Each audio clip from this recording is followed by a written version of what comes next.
Start your esports career now at play.eslgaming.com.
Hello and welcome everyone to the ESL Premiership. It is time to get the playoffs underway. We've already seen two teams head to the finals already. They will be playing in the semi-finals.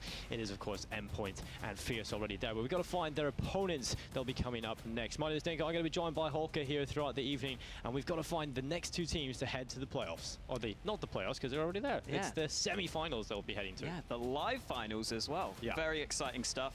Definitely really excited to see the best of threes as well. That's what I've been looking forward to throughout the season. We've had the best of ones where maybe sometimes you can have players start a bit slow, but now we're into the best of threes. This should be good. Yeah, but before we get into that, why don't we take a little look back at last week to see the results. And we can see already Reflex, not a team that performed too well, ended up at the bottom of the group of the standings, and it was a 16-11 win for Wind and Rain there. Yeah, Fierce ended up keeping their undefeated record. A bit of a spoiler there, but they did pick that one up over Royals, and then Endpoint also continuing to impress throughout the season. Indeed, a dominant win over the Pensioners, 16-6, and Buzzkill, it's a little bit unfortunate. A long game, eventually got 19-15 in overtime on Nuke. So that was, again, last week's results. We've seen a lot of great games coming in, a lot of great plays. And really what jumps off the page here for you, Alex? I mean, that Buzzkill win over Vexed is, I think, the most surprising result of the lot of them. And that's something we do have to watch out for heading into these playoffs. Yeah, well, we did touch on the standings a little bit. Reflex not doing too great, but why don't we take a look at the whole standing? You see Fierce, the team most dominant. At the top of the scoreboard, 20 points coming in. Again, that one overtime win kind of cost them the flawless run, Alex. But the rest, Endpoint in second place, Vex, Pensioners, Wind and Rain, and Royals. There are four teams color-coded in yellow that will be playing in the playoffs here, but only two of them, Alex, will make it to the live finals. Yeah, only two of them will get the chance to come here to Leicester, and obviously this is what they've all been playing for throughout the season, so to fall at the final hurdle would be a real disappointment, especially for a team like Vexed, who were in contention to maybe make it straight through to the live finals. They were battling against Endpoint throughout the season, but just not quite making it. Well, unfortunately, Buzzkill Esports and Reflex will have no chance to make it. They are in the relegation zone, so they will not be the teams even having a chance. But we've kind of talked about the teams we already see there. Why don't we take a closer look as we go into the bracket? You can see already Endpoint and Fierce into the semi-finals, but we'll have to see which team will join them here between Vexed and Royals. Will be a game coming up later on. Pensioners and Wind and Rain as well. And sort of taking a look at the bracket, where do you expect this one to go? Which teams do you think will actually go on to play in the semi-finals? Yeah, I think overall, you probably have to have Vexed as favorites against Royals, just from what we've seen throughout the season. I think even in Vexed losses, there have been kind of explanations as to maybe why. They've been missing a couple of players, and I think the five-man roster has been really good for Vexed when they've played. And then for me, Pensioners, Wind and Rain is a real toss-up, because Wind and Rain have been slightly hit and miss for me throughout the season. I didn't expect much from them coming into this, but they've really surprised me, despite having quite a few unknown players, and that kind of unknown factor has really helped them throughout the season. I think with Wind and Rain, the key word you used there was surprising, right? They surprised a lot of people. They've had some crazy surprising plays throughout this as well.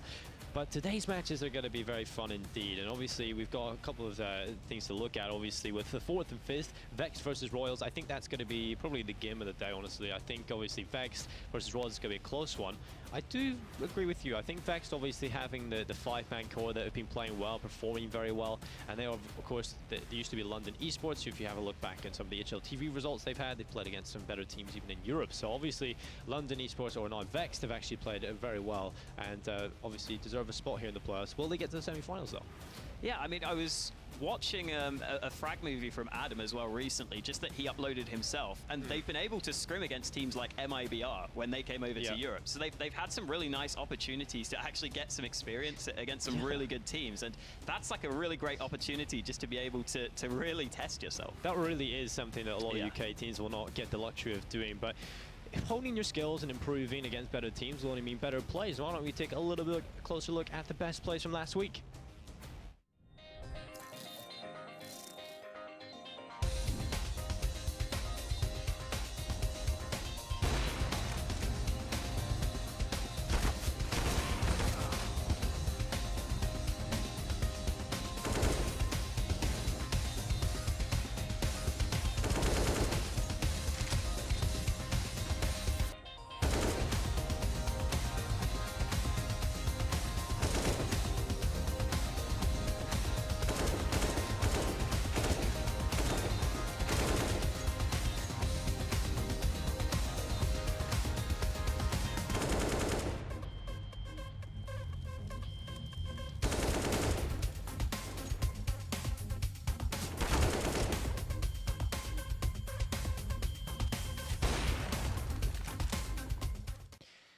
Well, some very solid plays coming in there in the best plays from last week. Obviously, we see Imi racking up the frags in the end there, which is certainly going to be one for the community, because obviously Imi is a loved player within the scene. But I have to say, that first clip was probably my favorite. Yeah, that collab with the AWP is always nice to see. Yeah. You always love that. I would give it to Imi. I would love to, but I don't know. I don't know if it was quite on the same level as some of the others. I think the impressive part about it, right, he is a coach. He's a player that perhaps hasn't honed his skills recently, hasn't had the time playing. But getting a clip like that is always excellent. It's always going to get a lot of people looking at it. Why don't we take a look at the poll results? And if you want to have your say in the best players of the week, make sure you interact with that ESL UK on Twitter. I want to see you doing that. And here is the results. It's Coach Imi who is the winner with that 4K, and by quite a substantial margin, 56%. It was no contest, apparently. No, it was not at all. 12% for Astro's 3K, which was definitely deserved a little bit more. But I guess it's only 3K kills, right? If we take a look at Soulcast, he's got 20% and 12% for Leonie. And again, if you want to have your say in the best plays of this week as well, make sure you interact on @ESL UK on Twitter, because they are the best plays from last week. And obviously, Imi is the deserved winner, Alex. Definitely not because he's just a coach and has a big personality, right? Oh yeah, he clearly deserved it. If the people voted for it, are you going to say the people are wrong? No. Exactly. Well, of course not. Exactly. Emi definitely was a big factor as to why they perhaps had a little bit of success. But why don't we take a look at who was the best player from last week? The Prem VP is ZNX.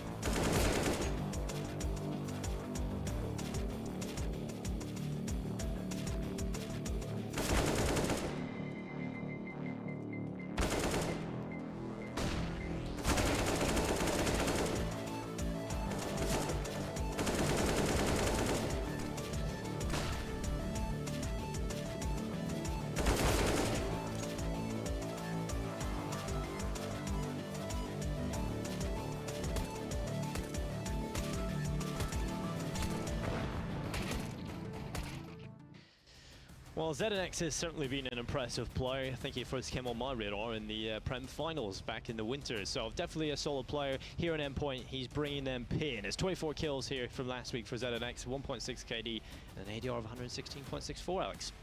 Yeah, and that was all in a 16-6 win. Yes. Getting that many kills. You know, normally at the end of the game, you think, okay, 24 kills, that's pretty good. But it's such a one-sided game. That's what makes it even more impressive. Definitely good to see him showing up as well, because I felt like in some of the earlier weeks, he was maybe a bit quiet for Endpoint, but now he's looking really good. Indeed. Well, some of the other games that weren't as one-sided were the likes of Fierce's game here. Alex obviously getting 24 kills, a 1.26 KD, and 7 multi-kills, and obviously a clutch, a 1v2 to his name, Alex. Always nice to get the clutch in there as well. Always important to get those multi-kills also, but just racking up the frags kind of solidly throughout the rounds, quite important. Alex sometimes is more of a supportive element for me on Fierce, so to actually see him frag so well is another really good sign. And this Fierce team, again, showing how much skill they have. I'm sure you're a big fan of his name as well, Alex. Of course. Talking about impact, the amount of kills that are coming through, we'll take a look at impact. And of course, he got 25 kills, a rating of 1.09 in the KD terms of things, and 104 ADR. And he was certainly a player that was a head and shoulders for his team. Yeah, he was one of the players that really helped the Reflex side just kind of make it through the season, at least, you know, with the one victory. With the win. Also making so many maps close. I remember so many close losses for Reflex. So, yeah, a bit of a shame to maybe see Reflex go out in that fashion, but they had at least some upsides. Yeah. Exactly, you know, you have to take away positives when you can, and the positive is, of course, JSAV. 32 kills, breaks the 30-bomb mark, and obviously with a KD of 1.6, multiple clutches, including a 1v3 as well. You got 4 clutches in total, and 8 multi-kills, so this guy's just nuts.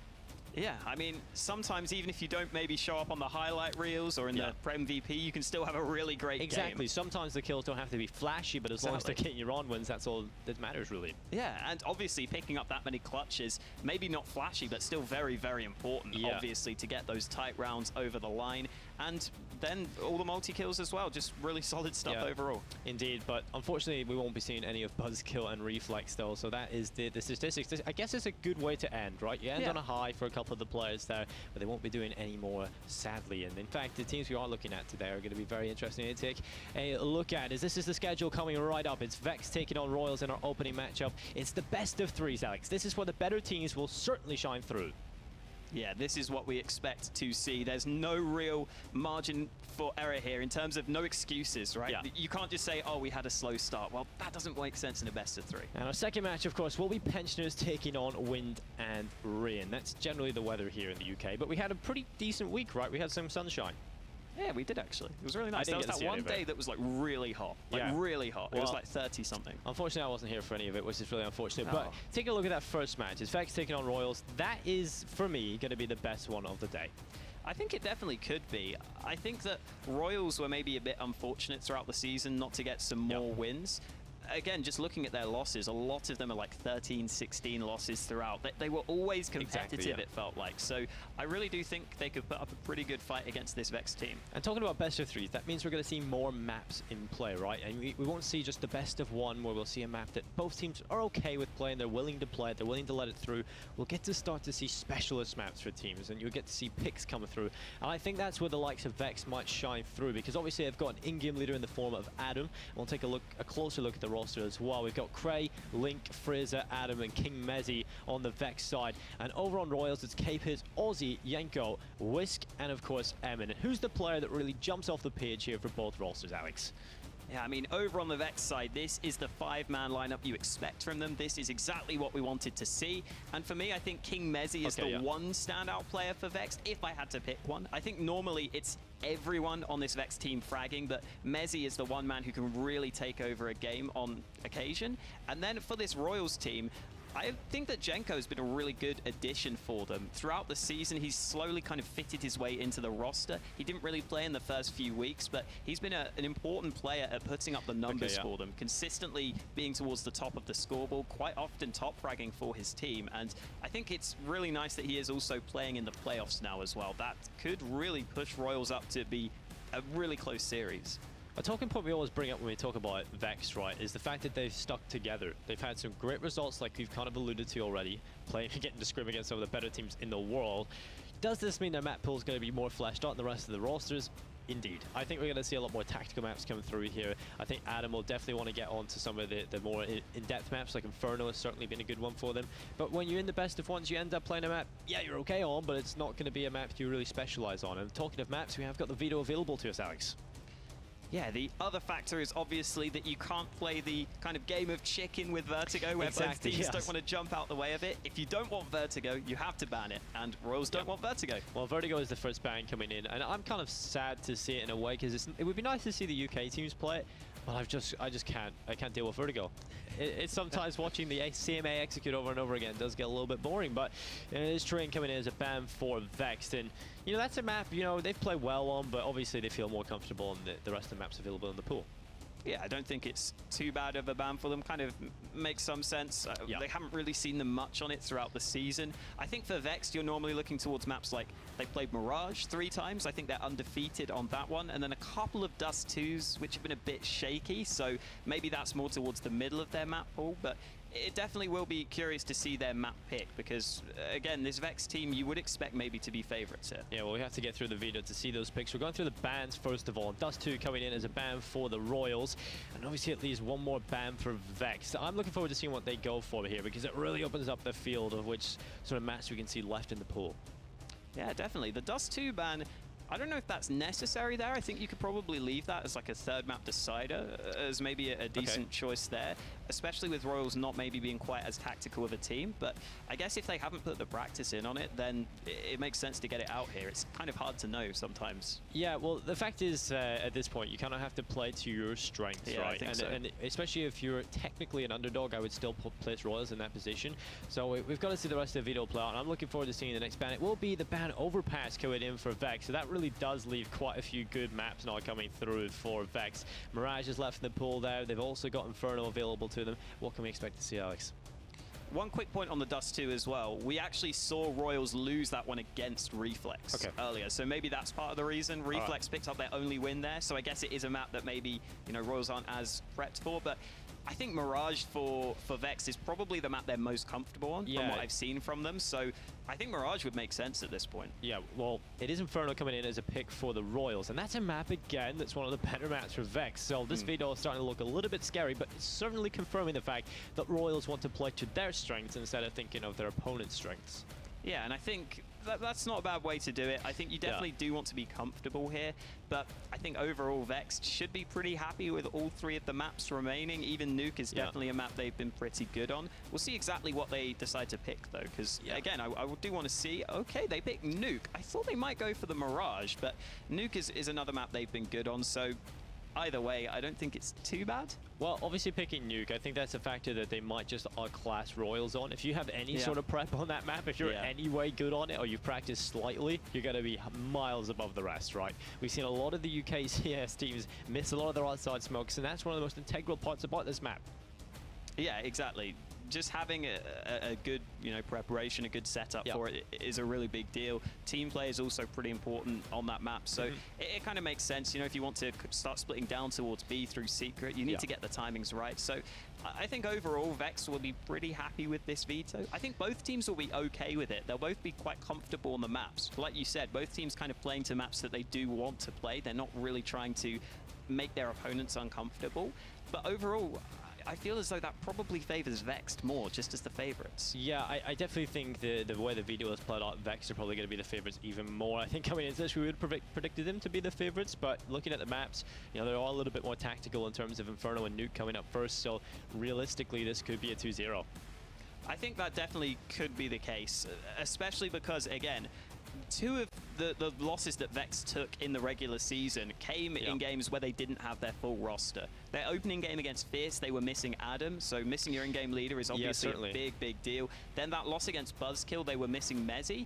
Maybe that's not exactly a sole reason for taking a loss against a team like Buzzkill, but it is still a factor that comes into play. And I think Vexed are a team who will be most affected by those sort of lineup switches because they've stuck together for so long. So that's kind of taking away one of their big strengths when they do have that. Yeah, especially since if you have a roster that's been together so long, you have more of a fleshed out game plan when it comes to pretty much every map you play, right? So it becomes more difficult to slot a new player into the roster straight away because it's a little bit more difficult to do so if you've got so many different facets of your game, right?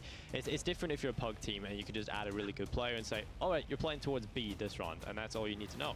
Whereas if you have smoke setups, you have rotations you practice, so much more difficult to play with a stand-in. Yeah, definitely. And, you know, we focused a lot on Vexed here. We maybe haven't looked at the Royals side quite so much. I think for the Royals team, they won't be, again, too disheartened by this. I think in their minds, they just want to play to their strengths. They have, I would say, come really close in some of their losses as well. I mean, you look at their game against Fierce just last week. That was 13-16 on Overpass. That came really close. They've shown they are capable of playing the tactically adept maps as well. So it's kind of for Royals that they've always been playing to a decent level, but they've just never quite been able to get over the line. And I wonder if they've changed something. Maybe there is something to get them there. Yeah, and if you're just tuning in and don't know what this is the playoff stage for the Prem, and obviously they'll be fighting for a spot to get to the live finals, which will be at the venue, not just any venue, the venue here in Leicester. It's definitely the venue to attend. And if you want to attend, make sure you go over and get your tickets for it as well, because that's going to be a super exciting time of things. And I think we're going to be getting into the game very shortly. We're just waiting for that to start on up, obviously. And obviously taking a look at the first map, I honestly think this could be a whitewash coming in from Vexed. We've seen them play Inferno against some of the better teams in Europe, although times and times again, they have looked a little bit flat against some of the better teams, like Super Yuma, some of the teams they play at that are much better than them in sort of the Tier 3 region. But generally when they're playing against teams they're better than, that's where Vexed generally have a lot more success. Yeah, Vexed have only actually played Inferno once in the Premiership this season, back in their opening game against Fierce, and they did lose that one, but again, as I was saying, that was when they didn't have Adam there to in-game lead them, so that's obviously a big deal. I think generally as well, Vexed have been keeping Inferno in the pool. It's oftentimes the opponents banning it away from them. So it's kind of the case of, we finally get to pick Inferno, a map we know we're strong on. And that should be one that they are, again, really comfortable on. I think that the team play should come through on that map, especially on the CT side. You've got to get those rotations from B to A on point, because you can sometimes struggle for information if you lose banana control early. And that's when you need to make sure that you've got the right timings, you've got the good team play, you've got the good communication, and these are all things that this Vexed team should strive on. Exactly, and obviously we take a look at UKCS as a whole at the minute. I feel like it's definitely been elevated from a level that it was at, it's all mixed teams, all just going to lands, it's the same bunch of people winning every time. We're starting to see a few more teams crop up, and that's certainly the interesting part about UK Counter-Strike, is teams don't really stay together that long. So if we can get a roster like Vexed, then sort of a lot more teams follow suit, which is why I kind of want to see Vexed be successful, is because if this is not the sort of blueprint, this is a team that you have to stick together to have success. You can't just go and change a player when something doesn't work. And I think that's certainly the way to go forward. Obviously there's some UK talents like Thomas that have gone up to the like of No Chance, who will be at the European minors. So we're certainly starting to see UKCS actually sort of creep up the ladder a little bit more, and it's very exciting to see. Yeah, and maybe one day we'll get to the point where you can have like an ENT situation where just, a bunch of the best players come together. Well, hopefully. Alex, let's be realistic, all right? We're happy with an improvement. We'll stay there at the minute, and maybe someday we'll get a UK version of ENTs. Okay, good. I remember, I think Smooya was interviewed and asked if he would ever, go back to a UK team, and he was kind of a little bit hesitant right now. He was like, I don't know if there's enough players right now to do it, but he said he wanted to in the future. I mean, we did see Team UK compete at ECS, right? That was against the rest of the world. Yeah. It went well to a certain extent, but there was times when it did look a little bit shaky. I mean, if you're playing against Sponge, it's not that serious, is it? Well, there we go, exactly. But he's got his fair share of recent show matches as well. He's pretty much every one of them, right? Pretty good as well, actually. Yeah, he was like the highlight player of the rest of the world roster. I think he was the highlight player from the previous match or something. So he was actually the best player on the server at that time, according to show matches. So certainly has had his fair run of show matches lately, and obviously that was probably the closest. Back to the normal point, Alex. Back to this point. This is the UK team that probably would be that team. You've got the best 5 players really there on that team that could perhaps make this UK roster, but it's still not at the level yet that it'll need to be. Yeah, I think Vexed have maybe been a little inconsistent as well, and you kind of hope that their structured style would help them with the consistency, but they have lost a couple of these best of ones. I think now that we get into the best of 3s, this is where we really need to see Vexed show up. This is where, again, there are much less excuses that can be made. We need to see them be able to make it through to the playoffs, to the live finals even, and then from there, you'd want them to do even more, because I think teams like Endpoint should absolutely be up for the taking for a squad like Vexed.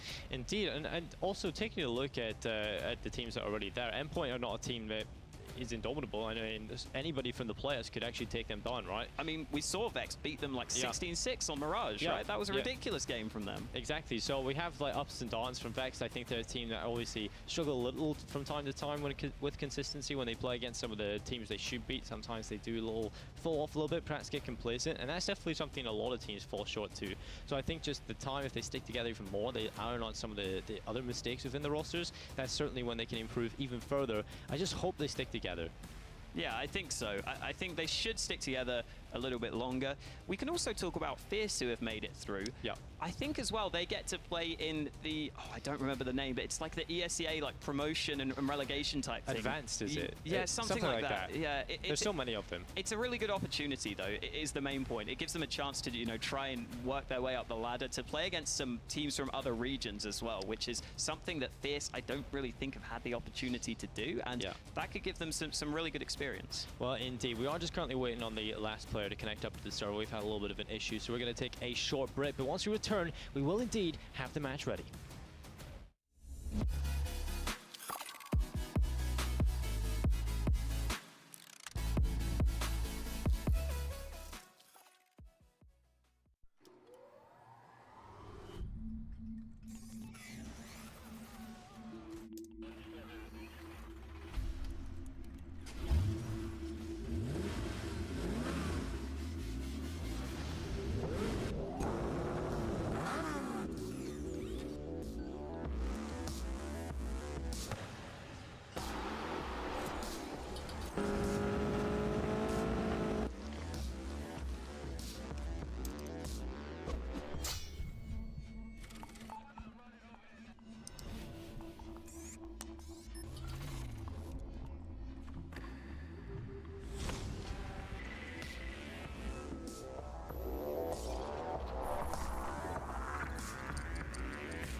Hello everyone and welcome. It is time to get the game underway. It's the start of the playoffs here. It's Vexed taking on Royals and the first map is Inferno.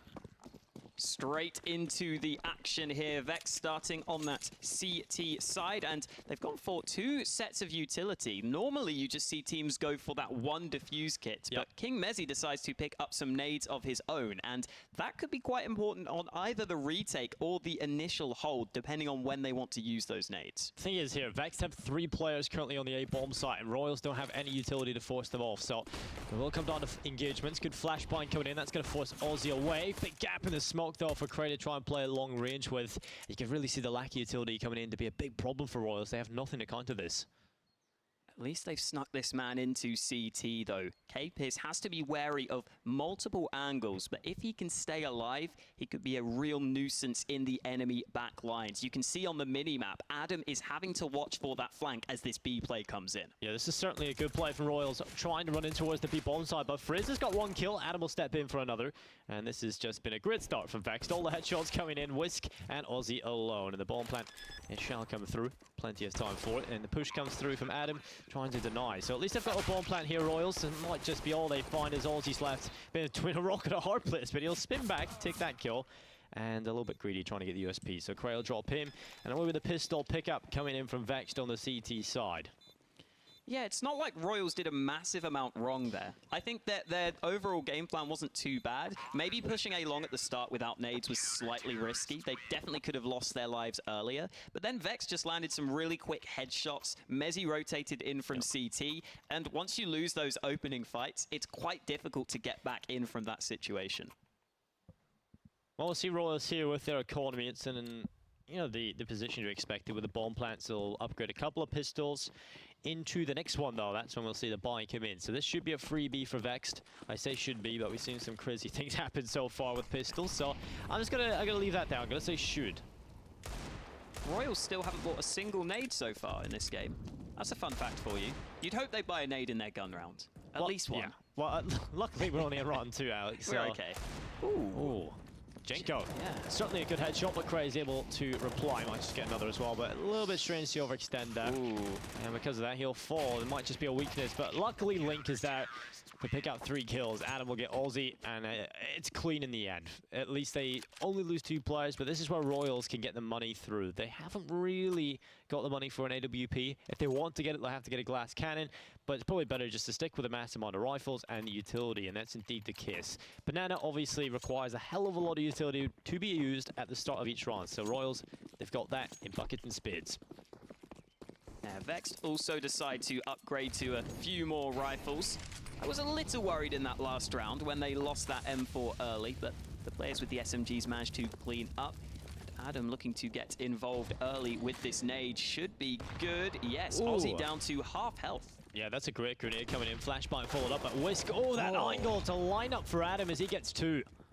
Wow, the wallbang collateral headshot comes through for Adam on the first man. Really nice timing on the peak. The flashbang coming through as well.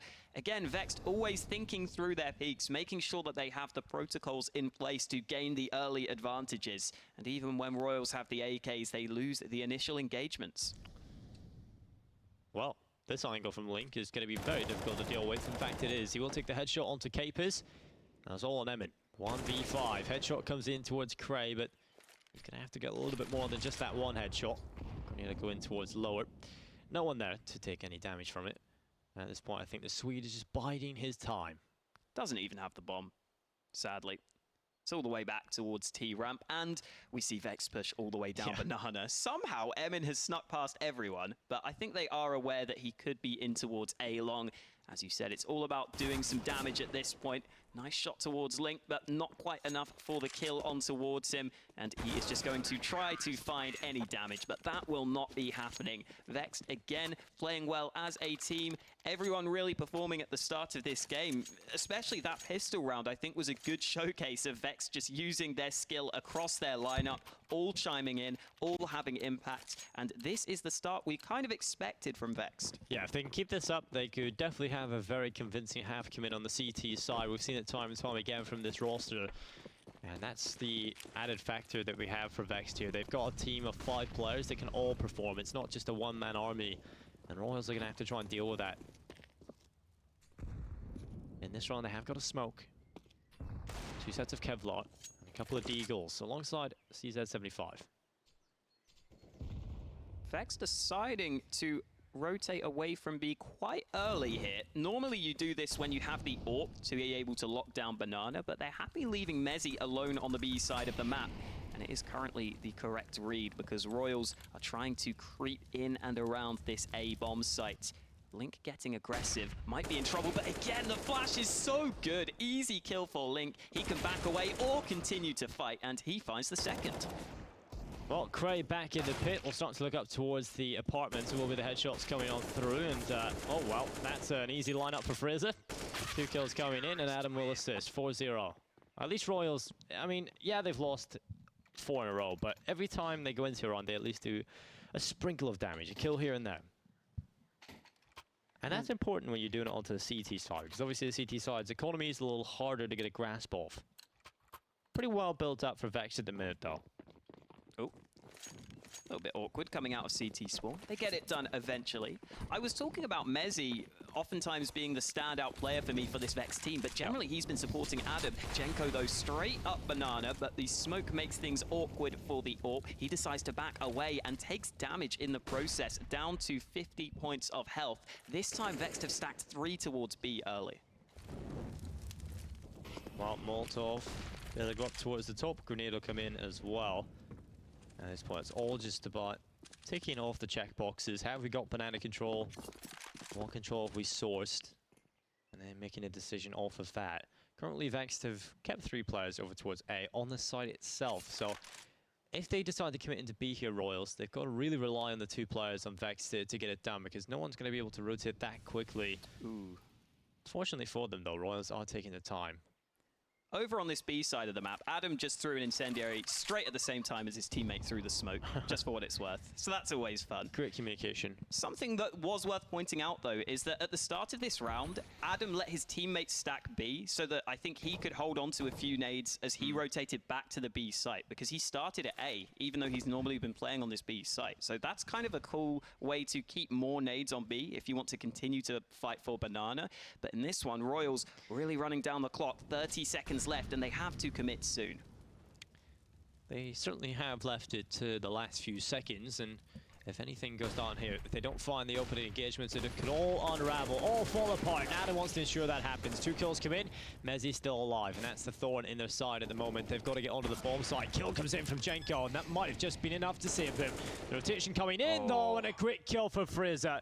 Just getting aggressive, pushing it, and the bomb plant is denied. A follow-up coming in, and it's all on Jenko, carrying the AWP into the next. Well played there for Fraser. Just the balls to peek here on the coffins and take that frag. And also, again, Adam is looking really solid individually as that in-game leader. Yep. That's something that was maybe missing slightly last week against Buzzkill. He ended as the bottom fragger, somewhat far behind the rest of the Vexed lineup.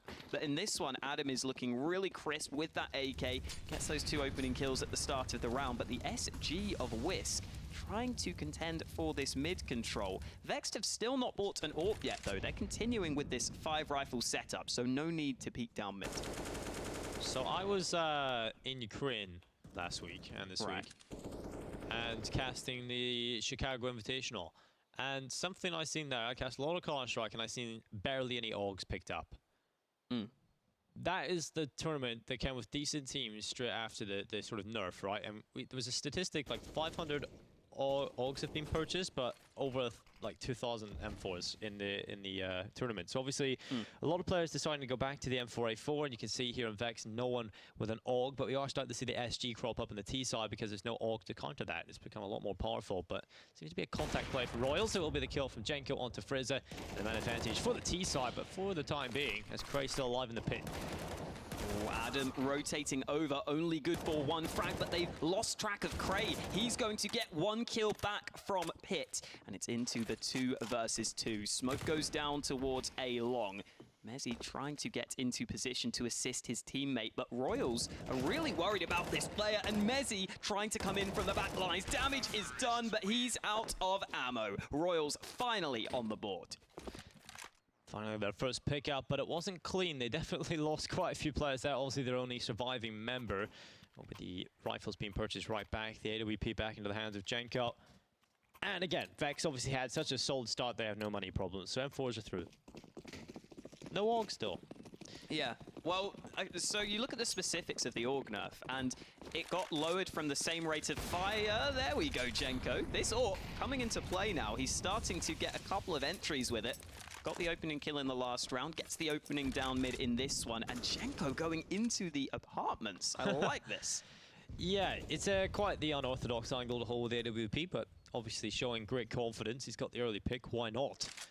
But Royals will start to take some mid control. But look at the push through Banana. Adam is all the way down towards the bottom. And he might just get the reward for it as well. So about to walk right into him. There's the kill. They expected it. They checked the corner, but he still lines up to. The tread really should have come in faster there from the T side. Yeah, Adam's been doing such a great job at getting at least 2 kills in on those B holds, but this time, is 2 kills going to be enough? The smoke's down for CT. Royals have safe passage to that B bomb site. This boost could be important though. Fraser looking to boost his teammate up. This is going to be perfect as King Messi comes over the top. 2 kills come in, it's all over unless Jenko 1v3s us with AWP. The bomb is planted for him, so he can certainly make it happen. He's going for the aggressive stance. No one yet tapped the bomb, but he's walking right into the Lion's den. Wow. What? How's he done this? He just pushed through CT. Oh, they eventually figured it out. That was crazy aggression, though. He really wanted to get the pick. I think if he got one frag, though, he's just so exposed there. You'd think the trade would be able to come through.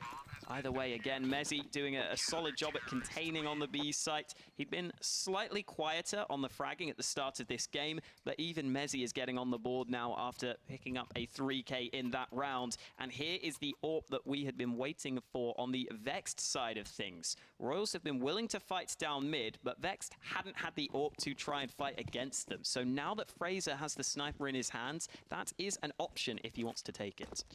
Yeah, well, Royals, biggest problem I see for them here is they don't have a whole lot of utility. I kind of talked already about how this map, Inferno in particular, you know, you need to have a lot of utility. You can't afford to be dry on that, and if you do have limited utility, you have to use it up very sparingly. Also bigger problem is there's no Molotovs, and that is certainly the most important part of Inferno. Yeah, not exactly great to be out of mollies early into the round. A little bit of damage done by Mezzi. The problem I see here for Royals is they're not even challenging Banana early, right? They're just letting the CTs have it, and you can see it's worked so many times for them. Yeah, and the nades have been solid from Vexed, but you'd think that you'd be expecting those nades. You'd be thinking that you'd be ready to counter them, and finally Royals are doing that. They flashed Mezzi away from Banana. He couldn't risk sticking around by himself, but this is quite late in the round to be gaining Banana control, and with only a few nades left, it's not going to be easy for Royals to sell any fakes here. They're probably just going to have to commit to one site, and Adam is looking to stop them. Well, he's been such a stellar player so far for them. He's still alive, and that's a bit of an ambitious position to take from Adam. Because of that, Fraser and Adam both dropped. It has to be the 3v4 retake for the CT Solids. They come right back into this. Vex still obviously standard chance, but they've got a Molotov. They'll have to use that. Smokes are there. 1 kit. This is a save. It's got to be. With the money. With the player already on the A bomb site as well, and slowly back it away. Royals, they do get it done. I think it starts off well for them. Adam gets that kill, but I think they just give it away. They get a little bit too confident there, a little bit too overzealous in the angle they held. Definitely a risky one. Yeah, especially after Adam gets the first kill, you'd think the main aim would just be, let's slow Royals down, because you know if you lose the B site, if you lose the fights, you know you've lost the round, really. There's almost no way you can win that 3v4 retake with the A players being so far away. So maybe they could have tried to just play for a bit more time, but a few mistakes being made, which Royals capitalize upon. They get another round through for their team. And this is a chance for them to try to really cause some economic issues for Vexed here. Fraser again gets the AWP. The nades continue to be solid for this Vexed gaming side, but if they were to lose this round, that's when you'd see some issues. Aussie, fast play up towards top middle. He's definitely gotten the Ferrari. And unfortunately, Link will peek him. So a little bit of damage done on the Aussie. He's dropped to 40. Jenko will find himself on 61. Spray coming in again. Vexed have Banana. Yeah, they're not having to commit too much to it either, really. Mezzi's just sticking around alone in towards Banana itself. Currently, though, Adam is kind of scared that Royals could have pushed in towards CT spawn, which is a slight problem. You can see Vexed really focusing back towards that CT position, but Royals are all barreling up Banana. This is a big problem. The B site is open. Well, Mezzi throwing the smoke in front of them, trying to delay, but, you know, being flashed off the angle, can't really get too much done. Does he just want to go for the boost here? Adam, oh, this is the boost, but the timing's well played. It will be one from Adam. Wisk has been finished off, and the shots just keep coming through. This time, Link wants to get aggressive. He wants to have a fight. Will be Jenko with the SG, though. That'll topple Adam from the top, and so it's back into the 4v4. It has to be another retake or a save here from Vex, and there's the kill. Frieza picking it up off the Jenko. Man advantage back with the CT side. Smoke goes towards Banana. That means this crossfire is not established. Emin tries to take the fight, but now his teammate is in the open. It's only Cape left. One through the smoke, looking for a little bit more. Cape is lining it up, but the damage isn't quite there, and the defuse comes through. Cape is so close to winning the round, but Vexed steal it away. Yeah, that's just unfortunate. Defuse comes in, but he still gets the lineup, so that's a consolation for Eigen. Here comes a pause. Surely this has to be a tactical one, and it's actually Vexed who have called it. So obviously taking a look at this, Vexed perhaps start to feel confident after the great start, and then suddenly Royals chiming away, and that means big problems for their economy after losing both players at the end there. The CT side, they're not going to be in a great position. Yes, they still win the round, but I'm looking forward to seeing what they bring to the table in this one, as Vexed certainly are not out of the woods just yet. Yeah, it's still a situation where if Royals could just win that one round to break through, you feel like they could maybe force Vex down to a weaker buy, then they could get some good amount of rounds on the board, and considering Royals have still got the full buy, and Vexed have actually had to buy a couple of MP9s, as you said, they all died, so they don't actually have a perfect buy here. Yeah, it's certainly weak, but if Royals lose to this, that's just extra salt into the wound, right? This should be a round they're able to pick up, and there's an early kill. Frieza trying to challenge towards middle. The lack of utility trying to make up with it for a kill, but it will not happen. That was the AWP that just got obliterated by an AK down mid. Yeah, well, if you know your angles, you can certainly do that. And Wisk quick enough to react, and obviously placing the crosshair well with the headshot coming through. At this point, it's starting to look a little bit scary for Vexed. Two smokes and one flashbang is all they have left. Yeah, and I think Inferno on the CT side is one of the more difficult maps to come back from when you go a man down. It's not easy to rotate between those bomb sites. The opponents can really start to play mind games with you, can start to draw those rotations away. Especially with the lack of info on Banana for Vexed right now. They will be worried about both sides of the map. And I don't mind Vex taking a slight gamble here. They're trying to maybe put Adam over towards B. Currently, it's the two MP9s on the B site, so he thinks he might need to help those SMGs, but it's actually the A play from Royals. Well, Jenko, front man, SG in hand, he'll try and find something, but it's not going to come his way, so they go for the long approach, flash into the cubby, clear it together, run as a squadron up towards short, and this is where the pressure really needs to be put on. 25 seconds, Link trying to hold the bomb site, can't get a single kill. Mezzy will get one on the MP9, but it's all falling apart here on the CT side, as Royals will win that one cleanly. Yeah, and even though Royals made that push kind of obvious, it didn't really matter in the end because they had the nades to cut off the rotation. They got the entries pretty quickly, so it didn't really matter all that much, especially as they already had the man advantage. So that's a situation where it's probably worth just sticking together, grouping up, and just making sure that you don't lose any unnecessary fights. And it's exactly what Royals do. They don't try to overcomplicate things. They just push together as a pack. And this time, Vexed are finally forced down to a weak buy. This is Royals' chance to get some rounds together.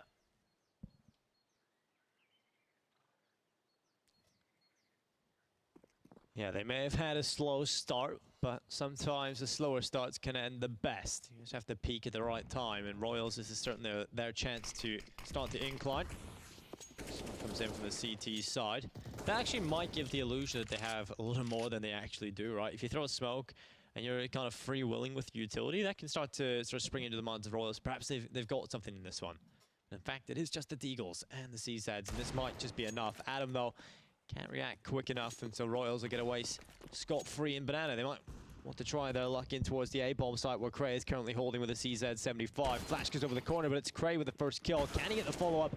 Looks away, so no. So back and forth we go, but the CT side, they've got a stack here. This could be a big trap. The pistol's coming in, and it's Vex that will win it. What just happened? It was just all the pistols at the right time, right place, all the kills. Royals just got melted in towards mid. It's not great, Alex. It's like I don't know. I can't think of anything that you melt. Cheese. It's like No, melted butter, cheese. Butter, you melt butter, ice cream in a hot country, you know, it all melts very quickly, and that's exactly what Royals happened here. And we're having an ice cream in the Western Sahara. Never a good idea. It is not. Don't know where you can find one of those, but there will be a little bit of damage being done onto Jenko. When I say a little bit, I just mean a whole lot. Whisk actually falls as well. Adam coming in huge on the MP9. Wow. And this is actually the chance for Vex to build up a lot of money, get that economy under wraps, and actually end up taking more CT runs. So what looked good for Royals in the last one might just be the decline. Ooh.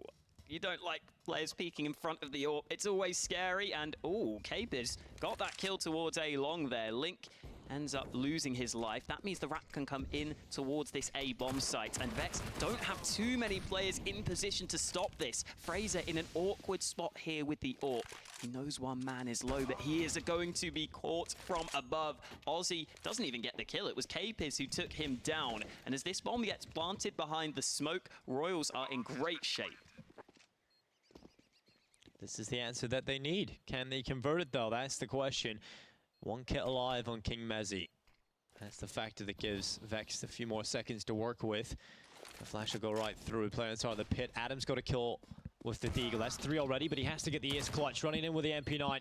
Looking for a little bit more. He'll look over the top, but at this point, Royals defending well. And Emin with the AK will convert for a 4th. So they have a hiccup, but they recover. And this sort of back and forth never favors the CT's economy. Yeah, and that's clearly showcased here in round 13. I think that Royals have probably found most of their success on these A-long aggressions in terms of taking map control. That's been the easiest place for them. They found the entry onto Link there a couple of times as well, and this round rushed straight down mid. Vexed are not wasting any time, but the AK here to stop them. Craig gets 1 kill, and wow, Craig finds a 2nd kill there with the USP, but I don't know how much more can be done. Yeah, the T's not really positioned well enough to deal with this, and this might... Oh, there we go. Cray eventually picks it up, and King Mezzi's got a picked up rifle. It's about to happen again. Emin into a 1v2. 2 AK-47s to find, not just pistols. And this might just happen again. Vexed, the fast mid-rush, just creating chaos, and Royals out of position. They couldn't deal with it. And Emin has to come up huge. 2 angles, 2 different players, and it's Cray with the headshot. 9 on the board for Vexed. I don't know how this is happening. Royals, these are not rounds that you can afford to lose. How does Craig get 3 kills with the USP? 3 USP headshots. It is ridiculous. It really is ridiculous. After 1, okay, you get 1 kill, but you should be traded. But it's just the sheer chaos that was created inside the middle. Royals just couldn't deal with it. And nicely done at the end there, just to hold those 2 separate angles. Just completely locks Emin out of the round as he peeks there. He can't do anything to stop them. And Royals are, again, not in the great shape here. It looks like they might have been a bit confused as to whether they're buying into this round. Maybe a bit demoralized after such a devastating round loss. Some of the players have fully bought, some of them have saved. Let's see what they can do. Well, Aussie, the only player with a rifle is a Galil, so we'll use the word rifle loosely, but it is going to be the kill from Link onto Emin. But this flank could really happen, but Adam, he's coming in behind as well. Has he spotted him? Does he know he's there? Aussie's just going to hold the angle, and Adam's too scared to walk in. He has an inkling. He's going to sit back and wait for this player in library to go into his crosshair, and there's the kill from Adam. That should be enough, but under a minute to play with. Royals, they've only got P250s and a Deagle. No utility. They have got Kevlar and Capers, but this is going to have to be a heroic performance out of all of them. So, will it happen? Most likely not, since Vex have 2 players on B, 3 on A. No smoke for CT spawn, so Mezzi has a clear line of sight, as does Adam, in behind his teammate. Only Whisk alive, and he somehow doesn't know that Adam is on the site. Tries to go through the smoke, is not successful in doing so. Just a reminder, this isn't the pick of Vexed. That's the scary part. This is the map pick of Royals coming into this series. Up next will be Nuke. And if this is how Royals are struggling on Inferno, I really don't see it going well on Nuke. Yeah, we were saying that Inferno feels like a map that is actually pretty good for Vex. That was a kind of the concern. Yeah, the fact that they've ended up on a few maps that they're really solid at, and a few maps they would actually, consider picking, that's a big problem. But fast left towards B. It's Adam holding it off. Multiple kills coming in, but Jenko will step in with an AK-47 headshot Great, he's there with another, it's a double, and it's 11-4 at the half. Another solid B hold from Vexed. Adam was doing so much work on that B site throughout the entirety of the map. Mezzi and Adam together on the B side of the map were playing really well as a sort of pair. They were really in sync the entire half. It seems like those two players in particular, Adam and Mezzi, quite often play sort of alongside each other. I think those two have got a really good feel for how each other play. Sometimes that can just come instinctually as well, which might have been the case here. It just kind of seems to work between them. Yeah, it's almost like they have a play style that has natural synergy, right? And there's a lot of teams that don't have that. And the fact that you have it here in Vex just proves that they've been playing together for a long time, proves that sticking together as a roster is the way to go, and it's successful. And you can see the half certainly could have even been worse for Royals, because Vex made a couple of mistakes themselves, you have to remember. While Royals again relying on the Kevlar for the pistol round. No nades, no kits, nothing. Yeah, and Vex the complete opposite. Yeah, Vex have come into this with a hell of a lot of utility, but it might just be the fast play that catches them off guard. Right on middle, they're taking a leaf out of the Vex book. It'll be Emin taking the first kill. Jenko stepping in with one as well. But Cray, Link, and Adam, they're into a 3v5. Finally, a kill comes back in for Vex, but it's not looking too great for them. The CT's absolutely toying with them. Oh, I thought they were trying the knife. They're not going to go for it. Maybe a bit cocky to go for the knife at that point. A bit BM. Yeah, you just want to win the round, really, after having such a poor first half. M4A1S for Jenko. That's interesting. Yes, this was also another talking point, because I was kind of trying to figure out which rifles are going to get played more. And even with the M4A1S buff, we still don't really see it come through. Some of the players we see pick it up in the pro circuit are the likes of Scream. He still loves it for the precision. His headshots and that jazz, you know, being the machine that he is. But it is going to be the kill from King Jezzy. King Mezzi. King Jezzy. Yeah, that's a good name, actually. It's not bad. I might take that one. I might patent it, and then someone who wants it in the future will have to pay me a large sum of money. Nice. Always fun. We're into the 3v3 here, though. A couple of Vex players are low. Adam somehow finds the dink. Jenko nearly losing his life there, but he gets away back to the bomb site. Currently solo holding towards B. And after this smoke goes into CT, Adam is going to try to find him, nestling in this corner. Vex beginning to group up. Oh, that's actually not too far off there from Emin. And, well, Jenko, time to make that M4A1S work as they run in towards him, and it ain't gonna work. Here's the MAC-10. They're successful, and this might just fall apart for Royals. They're gonna have to step up in a big way. 13 HP for Emin. Capers trying his best to fight with the FAMAS. All they need to do here is Craig just needs to hide. Stop peeking, stop giving the chances. Missed shot from Emin. It's all on Capers. FAMAS versus 3. The good thing is they're all low, so a couple of shots is all that's needed, and unfortunately, it's not looking too solid. Oh no, this is actually starting to fall apart. I don't know which way this is going to go. Capers doesn't have a kit, so that's the recovery from Vex. 12-5. I don't know, these runs just seem so scrappy, Alex. They really feel like both teams are struggling, but it's Vex that are struggling less. Yeah, I think that's the third round now where Vexed have been able to win with that sort of weaker buy up against Royals. It's been a bit of a problem for Royals. I think up against these weak buys, they aren't able to really fully take advantage of their gun round wins or of their pistol round win. Yeah, some great cams here. Showing it to Observer's Ox, of course. Very nice. Hitting the buttons. Which button's he going to hit next? You never know.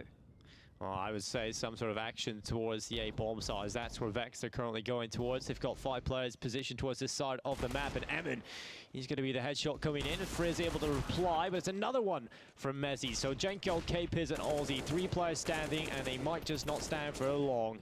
Aussie on his own. 1v4. This will be certainly the play of the Prem. Let's see what Aussie... No, let's not see. Let's not see. Let's see what Aussie... Never mind. He's dead. Well, 13-5, 3 away here, Vex Gaming. They've got the utility available to them, Alex, over Royals. It is going to be a pretty weak buy again. And, well, I guess the weak buys have actually been more successful for both teams, right? We've seen the only runs we've seen Royals win are off the back of pistols. Well, it's not like Vexed have got themselves full rifles. There's a couple of MAC-10s, although then again, the MAC-10s can still be quite comfortable in some of these close-range fights. Adam, again, having a great game here. 24 kills to his name now as he gets the opening with the MAC-10. And Royals give up on the banana control. They don't help Capers out. Couldn't really do much, though.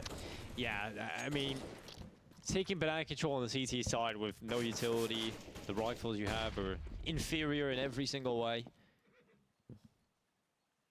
It's certainly going to be a difficult task. So Vexed, they do take top banana control. They've got 2 MAC-10s available to them as well. They're the cash grinders, the money. And it will be Aussie sitting on the coffins. There's the boost. Will they check it? Of course they will. That's something Vexed just seem a bit more methodical. They're clearing all the angles. They're making sure they're playing it well. And just really not making too many mistakes in comparison to that of Royals. I think Adam got a little frag hungry there at the end, but it's not going to lead to anything. Mezzi has his teammates back. 14-5 for Vexed. Again, we see the protocols in place for the T side of Vexed as well. I think, if anything, Vexed are a team who are able to get quite a few rounds on their T side thanks to their team play. So the fact they were able to come away with such a solid scoreline from the first half just goes to show how well Vexed are playing right now. And it really does feel like when this Vexed team shows up, they are really difficult to beat. Almost no team in the UK seems to be able to match them. Maybe Fierce would be the one. I would love to see Vexed against Fierce at some point. I think Fierce are obviously one of the teams that obviously they win flawlessly without losing a single game, so they're certainly the #1 in Prem at least. But Vexed certainly are a team that could challenge them. It will be Jenko and Aussie. Only Aussie now with an MP9. And Vexed look to try and take map point. It isn't even their map pick, but they've looked so dominant on it. And Aussie will try his best to try and pull it back for his side, but he'll be finished off. And there it is, map point on Inferno here for Vexed. We could be moving to nuke very quickly indeed, Alex. And I think another kind of cool thing about this game for Vexed is that they haven't really had any highlight plays that I can remember because they haven't needed them. It's just kind of been systematic destruction from Vexed in most of these rounds. You know, some of them have come close. Some of them Vexed have been having to rely on not necessarily clutches, but making sure they trade things out. But overall, Vexed have just been the better team. I think it's as simple as that. We've seen that pretty consistently throughout. Capers is trying to force the issue down mid, but Royals are desperate for anything at this point. It looks like they're going to lose their crown on this first map. Well, the fact of the matter is, I think it's pretty safe to say, Vexed just are a better team. And I think that was always going to be the case, and it was perhaps a little bit risky for Royals to take it to Inferno. Well, we've seen Vexed beat far greater opponents on and play in tournaments and be willing to go into this and leave this in the map pool. So it's certainly a scary time for the Royals. But it's still a 4v4. What? It was a 4v4. What was doing? I don't know. He was trying to go for the flying Mag 7 play, but it is going to be Aussie in Martin the Fountain. It's going to be 2 kills collected. So Royals still stand a chance, and Aussie going huge. There we go, Aussie. 4 kills collected, and he survives on 1 HP. So Royals, they have a sign of life. Yeah, Whisk thought he was a Beyblade turning around on the banana push, but Aussie is the man to step it up. That was a really nice 4K, especially at the end there. Not many bullets left. Needed the headshot. The only kind of sad thing is it feels like it's probably come too late for Royals, but... yeah, I feel like that's just one of the highlight plays, all right? Yeah. That's just something we can take a look at and go, good play from Aussie. It gives them a 6th, but does it net them any more than that? Probably not. And a big factor you were talking about as well earlier was Adam, just being such a good fragger. He's currently on 24 kills.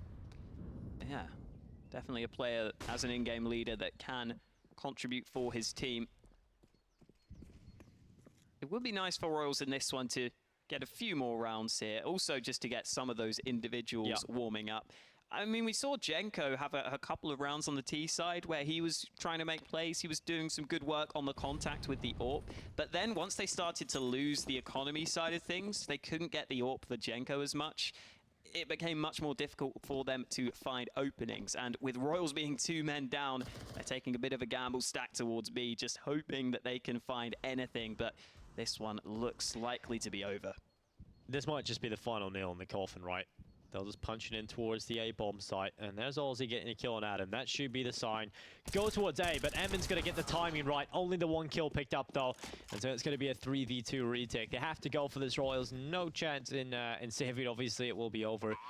And so they have got kits. They've got 1 flashbang. It's going to be massive from the 2 players remaining. Second smoke to cut off Aussie from this position. Whisk on the other side of things, cut off by the Molotov. The nades are just such a big problem. It's only Aussie left, and Cray will close things out. Vex take a comfortable victory here on Inferno, and we've still got their map pick coming up, Dinko. That can't feel good for Royals. That is the scary part, right? You're coming into this was their map pick, and Royals just got completely outmatched. Blown out of the water on Inferno, and coming on to Nuke, that's a scarier time, because Nuke's another map that takes a lot of sort of strategic elements. You can't afford to not know any smokes. You can't afford to make those mistakes, otherwise it's just going to unravel. And as we saw in the pistol rounds in particular, it didn't look like Royals were willing to play too tactically. A lot of the time in their rounds, they were just trying to play off contact plays of Jenko. The pistol rounds, they were just kind of rushing and just trying to play as a puggy team. It doesn't feel like Nuke is a good fit for this Royals side. Exactly, and the pistol round is sort of the run that you expect to have a little bit more of a set piece going into. It's one of those runs you can quickly set something up, and the fact that they don't even have that is just really a sign that they want to pug things on. Yeah, clearly, and it's not like it worked too badly in the pistol. I don't think on the T side it was such a bad idea, but in the end they do lose quite comfortably. Vexed just showing up across the board here, and that is a really scary sign for every other team in Prep. Indeed. Well, I'm looking forward to seeing the second map. Will Vex continue their massacre of the Royals, or will they step up as the Royal Guard? We're going to Nuke after the break. Make sure you join us.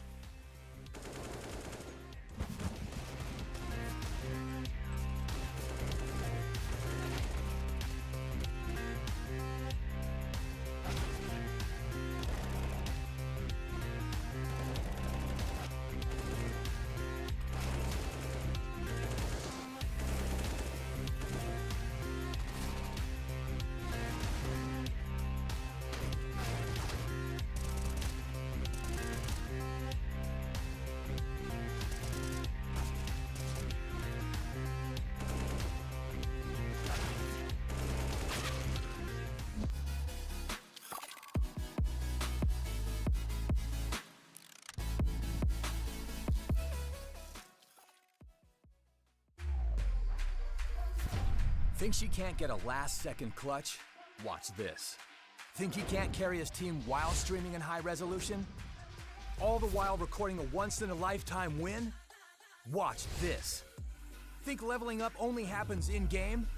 Watch this. On Intel Core i7, they'll rise to every challenge. Now it's your turn. Game, record, stream without compromise on Intel Core i7.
Well, there we go, ladies and gentlemen. We just seen an absolute massacre occur on Inferno. Well, we're going to have to see if that's the case here on Nuke as well. My name is Dinko. This is Hawker. He's on the camera 9. This is going to be a very interesting one, right, Alex?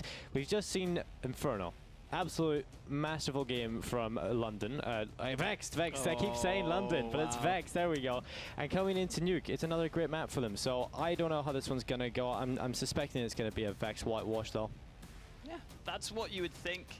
It's hard to really find too many positives for Royals from that first game. Again, Jenko had a couple of nice rounds when he had the AWP, but he couldn't really get it often enough because they couldn't win rounds consistently, oftentimes going for the contact plays, which didn't really work. And I think on Nuke especially, it's really difficult to get rounds going for those sort of contact plays. I think you need to have the nades and the executes in place. So I hope we see that from Royals. Yeah, I hope so as well, because obviously they didn't look too tactical on Inferno. They definitely had a couple of mistakes. Their pistol rounds even were just rush mid with full Kevlar and see what we can get done. And obviously that's not exactly much sustainable strategy across the board on Nuke. You're going to get farmed very quickly. And if you don't know your outside smokes, I believe this was the team we seen in Prem versus Endpoint that missed them every single time. Yeah, I think they've only played Nuke one time this season against Endpoint. They lost it 16-10. They couldn't get the outside smokes. I mean 10 rounds is okay, considering that, right? It's not bad. Endpoint played quite a lot of Nuke as well. And also, Vex did lose this against Buzzkill just the other week. So maybe that's something to look in towards. Maybe. I mean, obviously, seeing on an individual level how class they were on their own map pick, that is not a good sign moving forward for Royals. And we've seen Vex, they have got the individuals, and it's time to see if it's the case again here. Starting on the T side at least here, Vex. So that does give Royals a slight chance. And they've actually gone for a kit out. Utility. You can buy it on pistol rounds too. Who knew? Royals going for the kit and the smoke.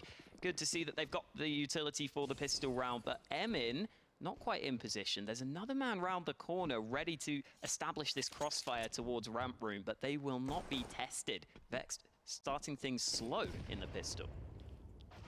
Well, another good kill. This time it's for Royals, who open up the pistol. They won the pistol on the CT side of Inferno. Can they get it done here on Nuke? That's the question. Well, they have got the early kill, but it's farmed by Link back. So 4v4, and Vex are straight in towards the lower bomb site. Yeah, straight down at the vents, straight on towards B, and you can see on the mini-map, all of the Ts are on the lower side of the map, whereas all of the Royals players are not quite in position to retake just yet. They do have that kit and smoke combo we were talking about, but Royals are taking so much time here. What are they doing? They need to go to B. They realize it's B, right? No, they don't. No. Oh, God. No. Surely they hear the beeping. I think Aussie's given up. Oh.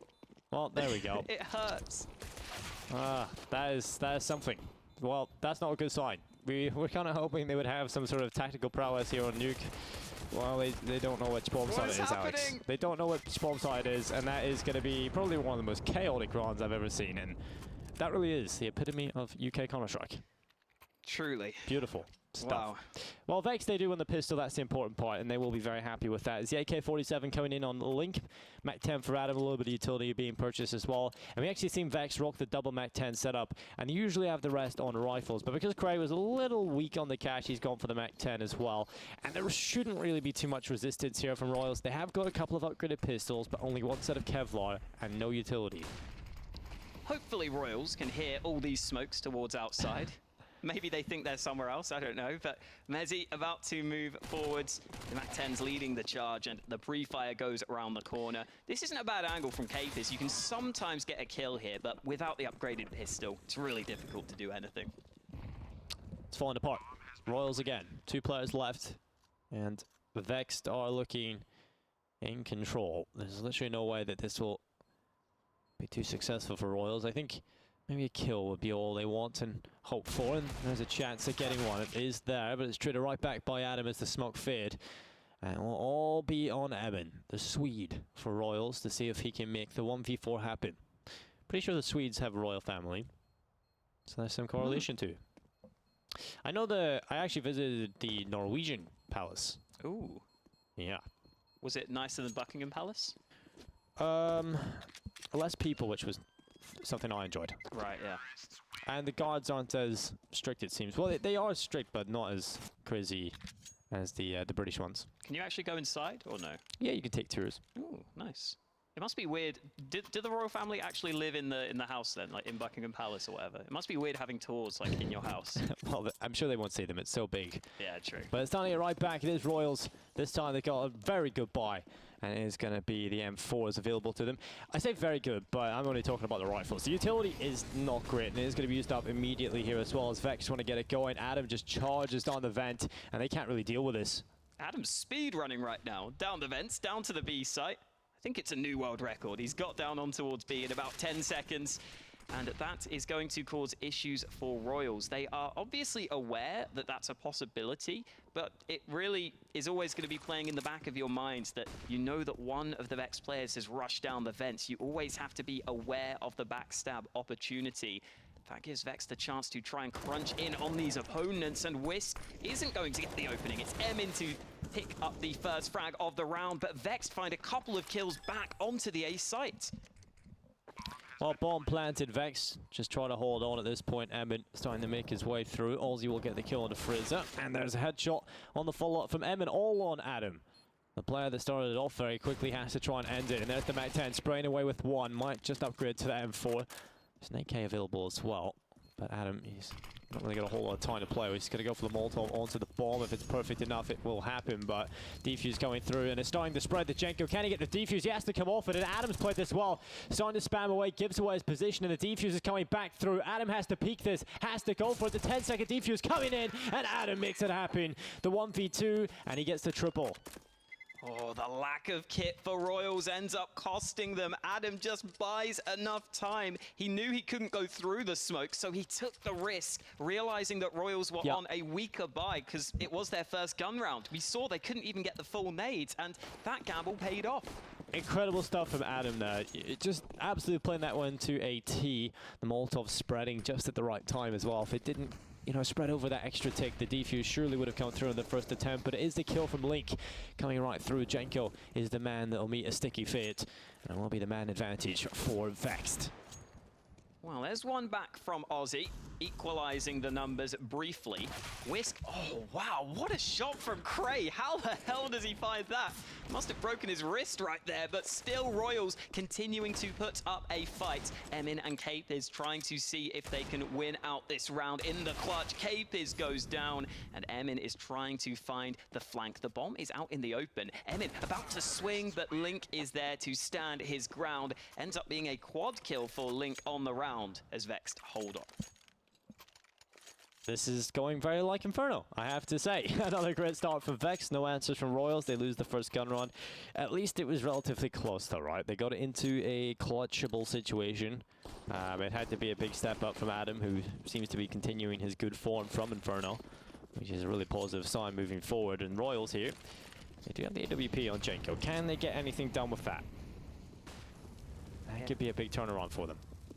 Yeah, I think Jenko has been a real key part of this team's turnaround towards the end of the season, but not when this happens. 3 kills in about 3 seconds. Vex just strike onto the A site, and that's the round done.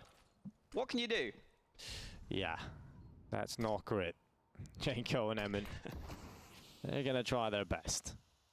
There's a double flash left on Emin. AWP for Jenko, and again, it's just hiding away. Just trying to carry this AWP into the next one. M4A1S is there for Emin. If they can get this into the next round, at least there's something to work with, right? But Vexed are just looking so dominant, keeping 5 players alive here. Just getting those 3 kills in quick succession with no reply from the Royals. And that'll be 5 in a row here for Vexed. Luckily, Royals, they will have max loss bonus available to them in the round. And so we'll see how much money they end up with. It's not a whole lot since they had literally nothing left in the bank. So we're looking at the next round where they'll get the buy-in. Or they could go for the force here on the AWP and the M4A1S. A couple of possibilities available to them. Yeah, with those 2 guns saved, they can get at least the 4 rifles out. So I think it's probably warranted. The AUG out from Aussie. I think this is the first time we've seen the AUG today between both these teams. I'm pretty sure it is, yeah. I guess on Nuke, using it at long range is still pretty good. The inaccuracy is slightly increased, but we'll see where Aussie decides to use it. Of course it is only unscoped, right? So the fact that if you play long range, you can still have the good old AUG. It's just a little slower on the fire rate, but we've still seen people melt with it. Emin's just going to hide behind the smoke. Eventually that will fade, and so multiple players right in front of him, but he gets one kill. Would have loved a little bit more, but that position is a one and done, and he's just conceded ramp control straight away. And Vexed are going to use that to their advantage, quickly moving in towards the B site. They've consistently played with quite a fast pace on this T side, and Royals have not really been able to rotate into position in time. Chenko gets the shot, and it's Whisk, sorry, who got the kill from behind him, and it's into the 3v3, but Vex don't feel confident on this B site now that they've spotted those players. They are going to double back up towards A, where Adam is on the site. Well, Adam's just holding this rotation off towards the vent as well. He's got himself into a lot of great positions, and this might just be the end for Jenko. Coming on in with the AWP, had to be a very quick shot, but Adam's picked that up. And so it's the XM and the M4A1S left on Whisk and K-Piz. And Vex Gaming, it's looking likely they will go 6-0 unless Royals want to step right back into this. Whisk is the player with a kit. And he's going in towards Hut. Headshot collected on the Adam. AK-47 picked up in response. And can he get a headshot again? He has to get the kill very quickly here. The time is ticking. Molotov heads towards the back of the side. That forces Link into the open. And he'll just take fights. He'll win them as well for his assist. And that'll be it. 6-0. At least Whisk gets one from the grave. But at this point, it's consolation frags.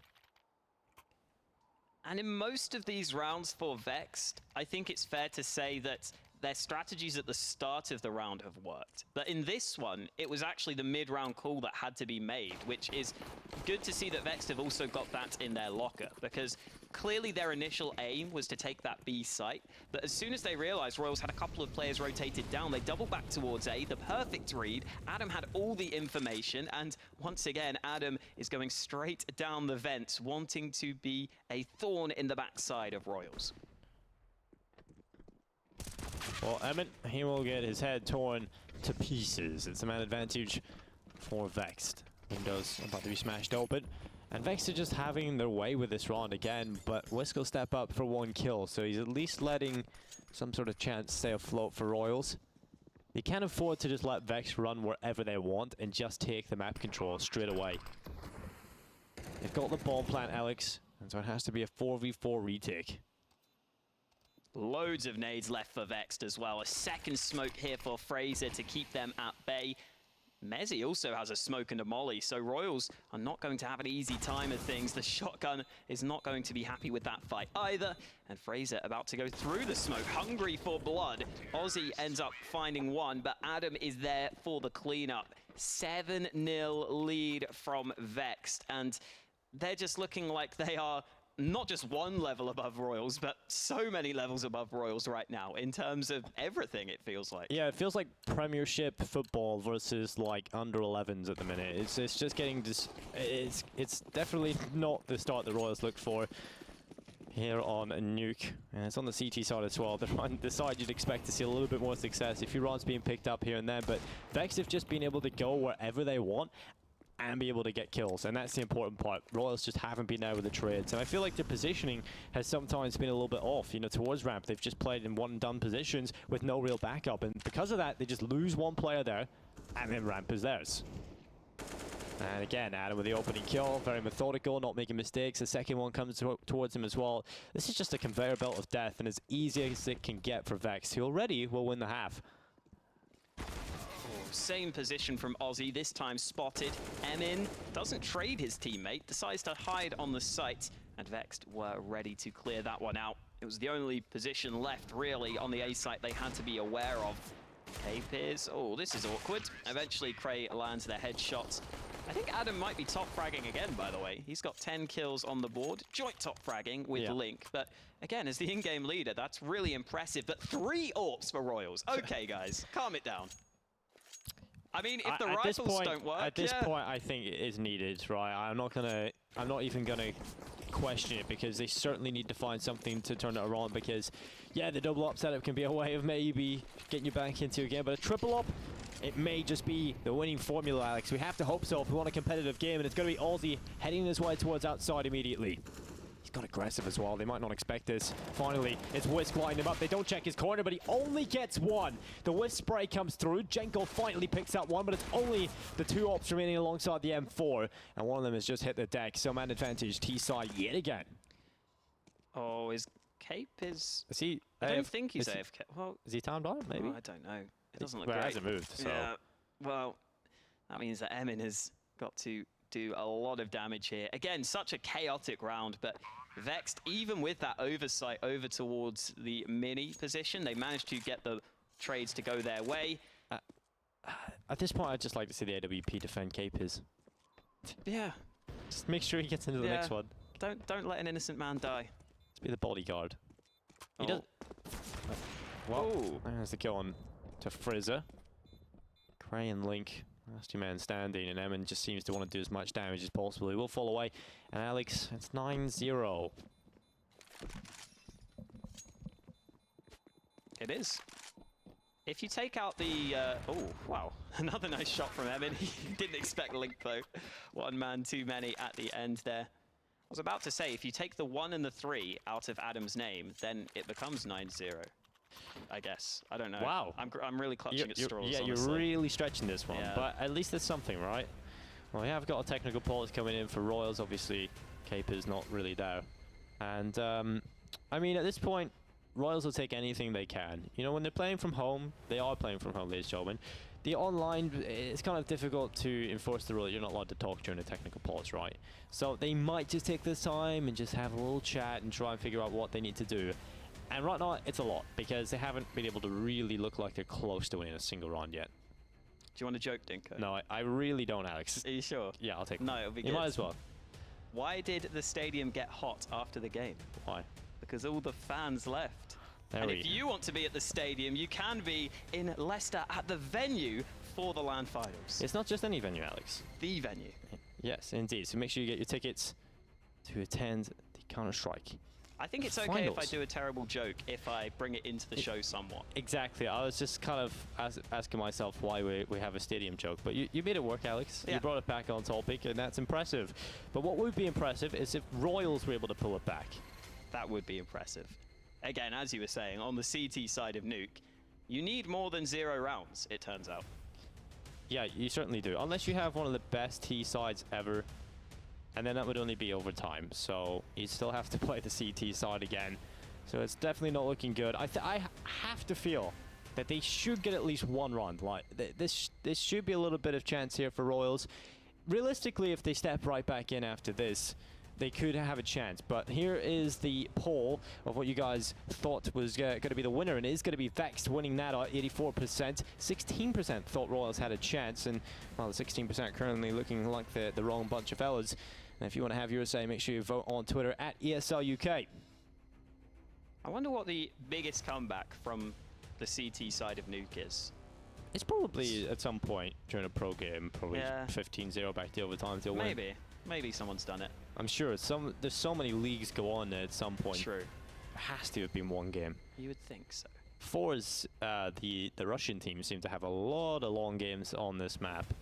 We've seen them have some incredible long series. I casted one of them recently. It was certainly a long one. Did you enjoy it? Yeah, it was a great game. Yeah, good.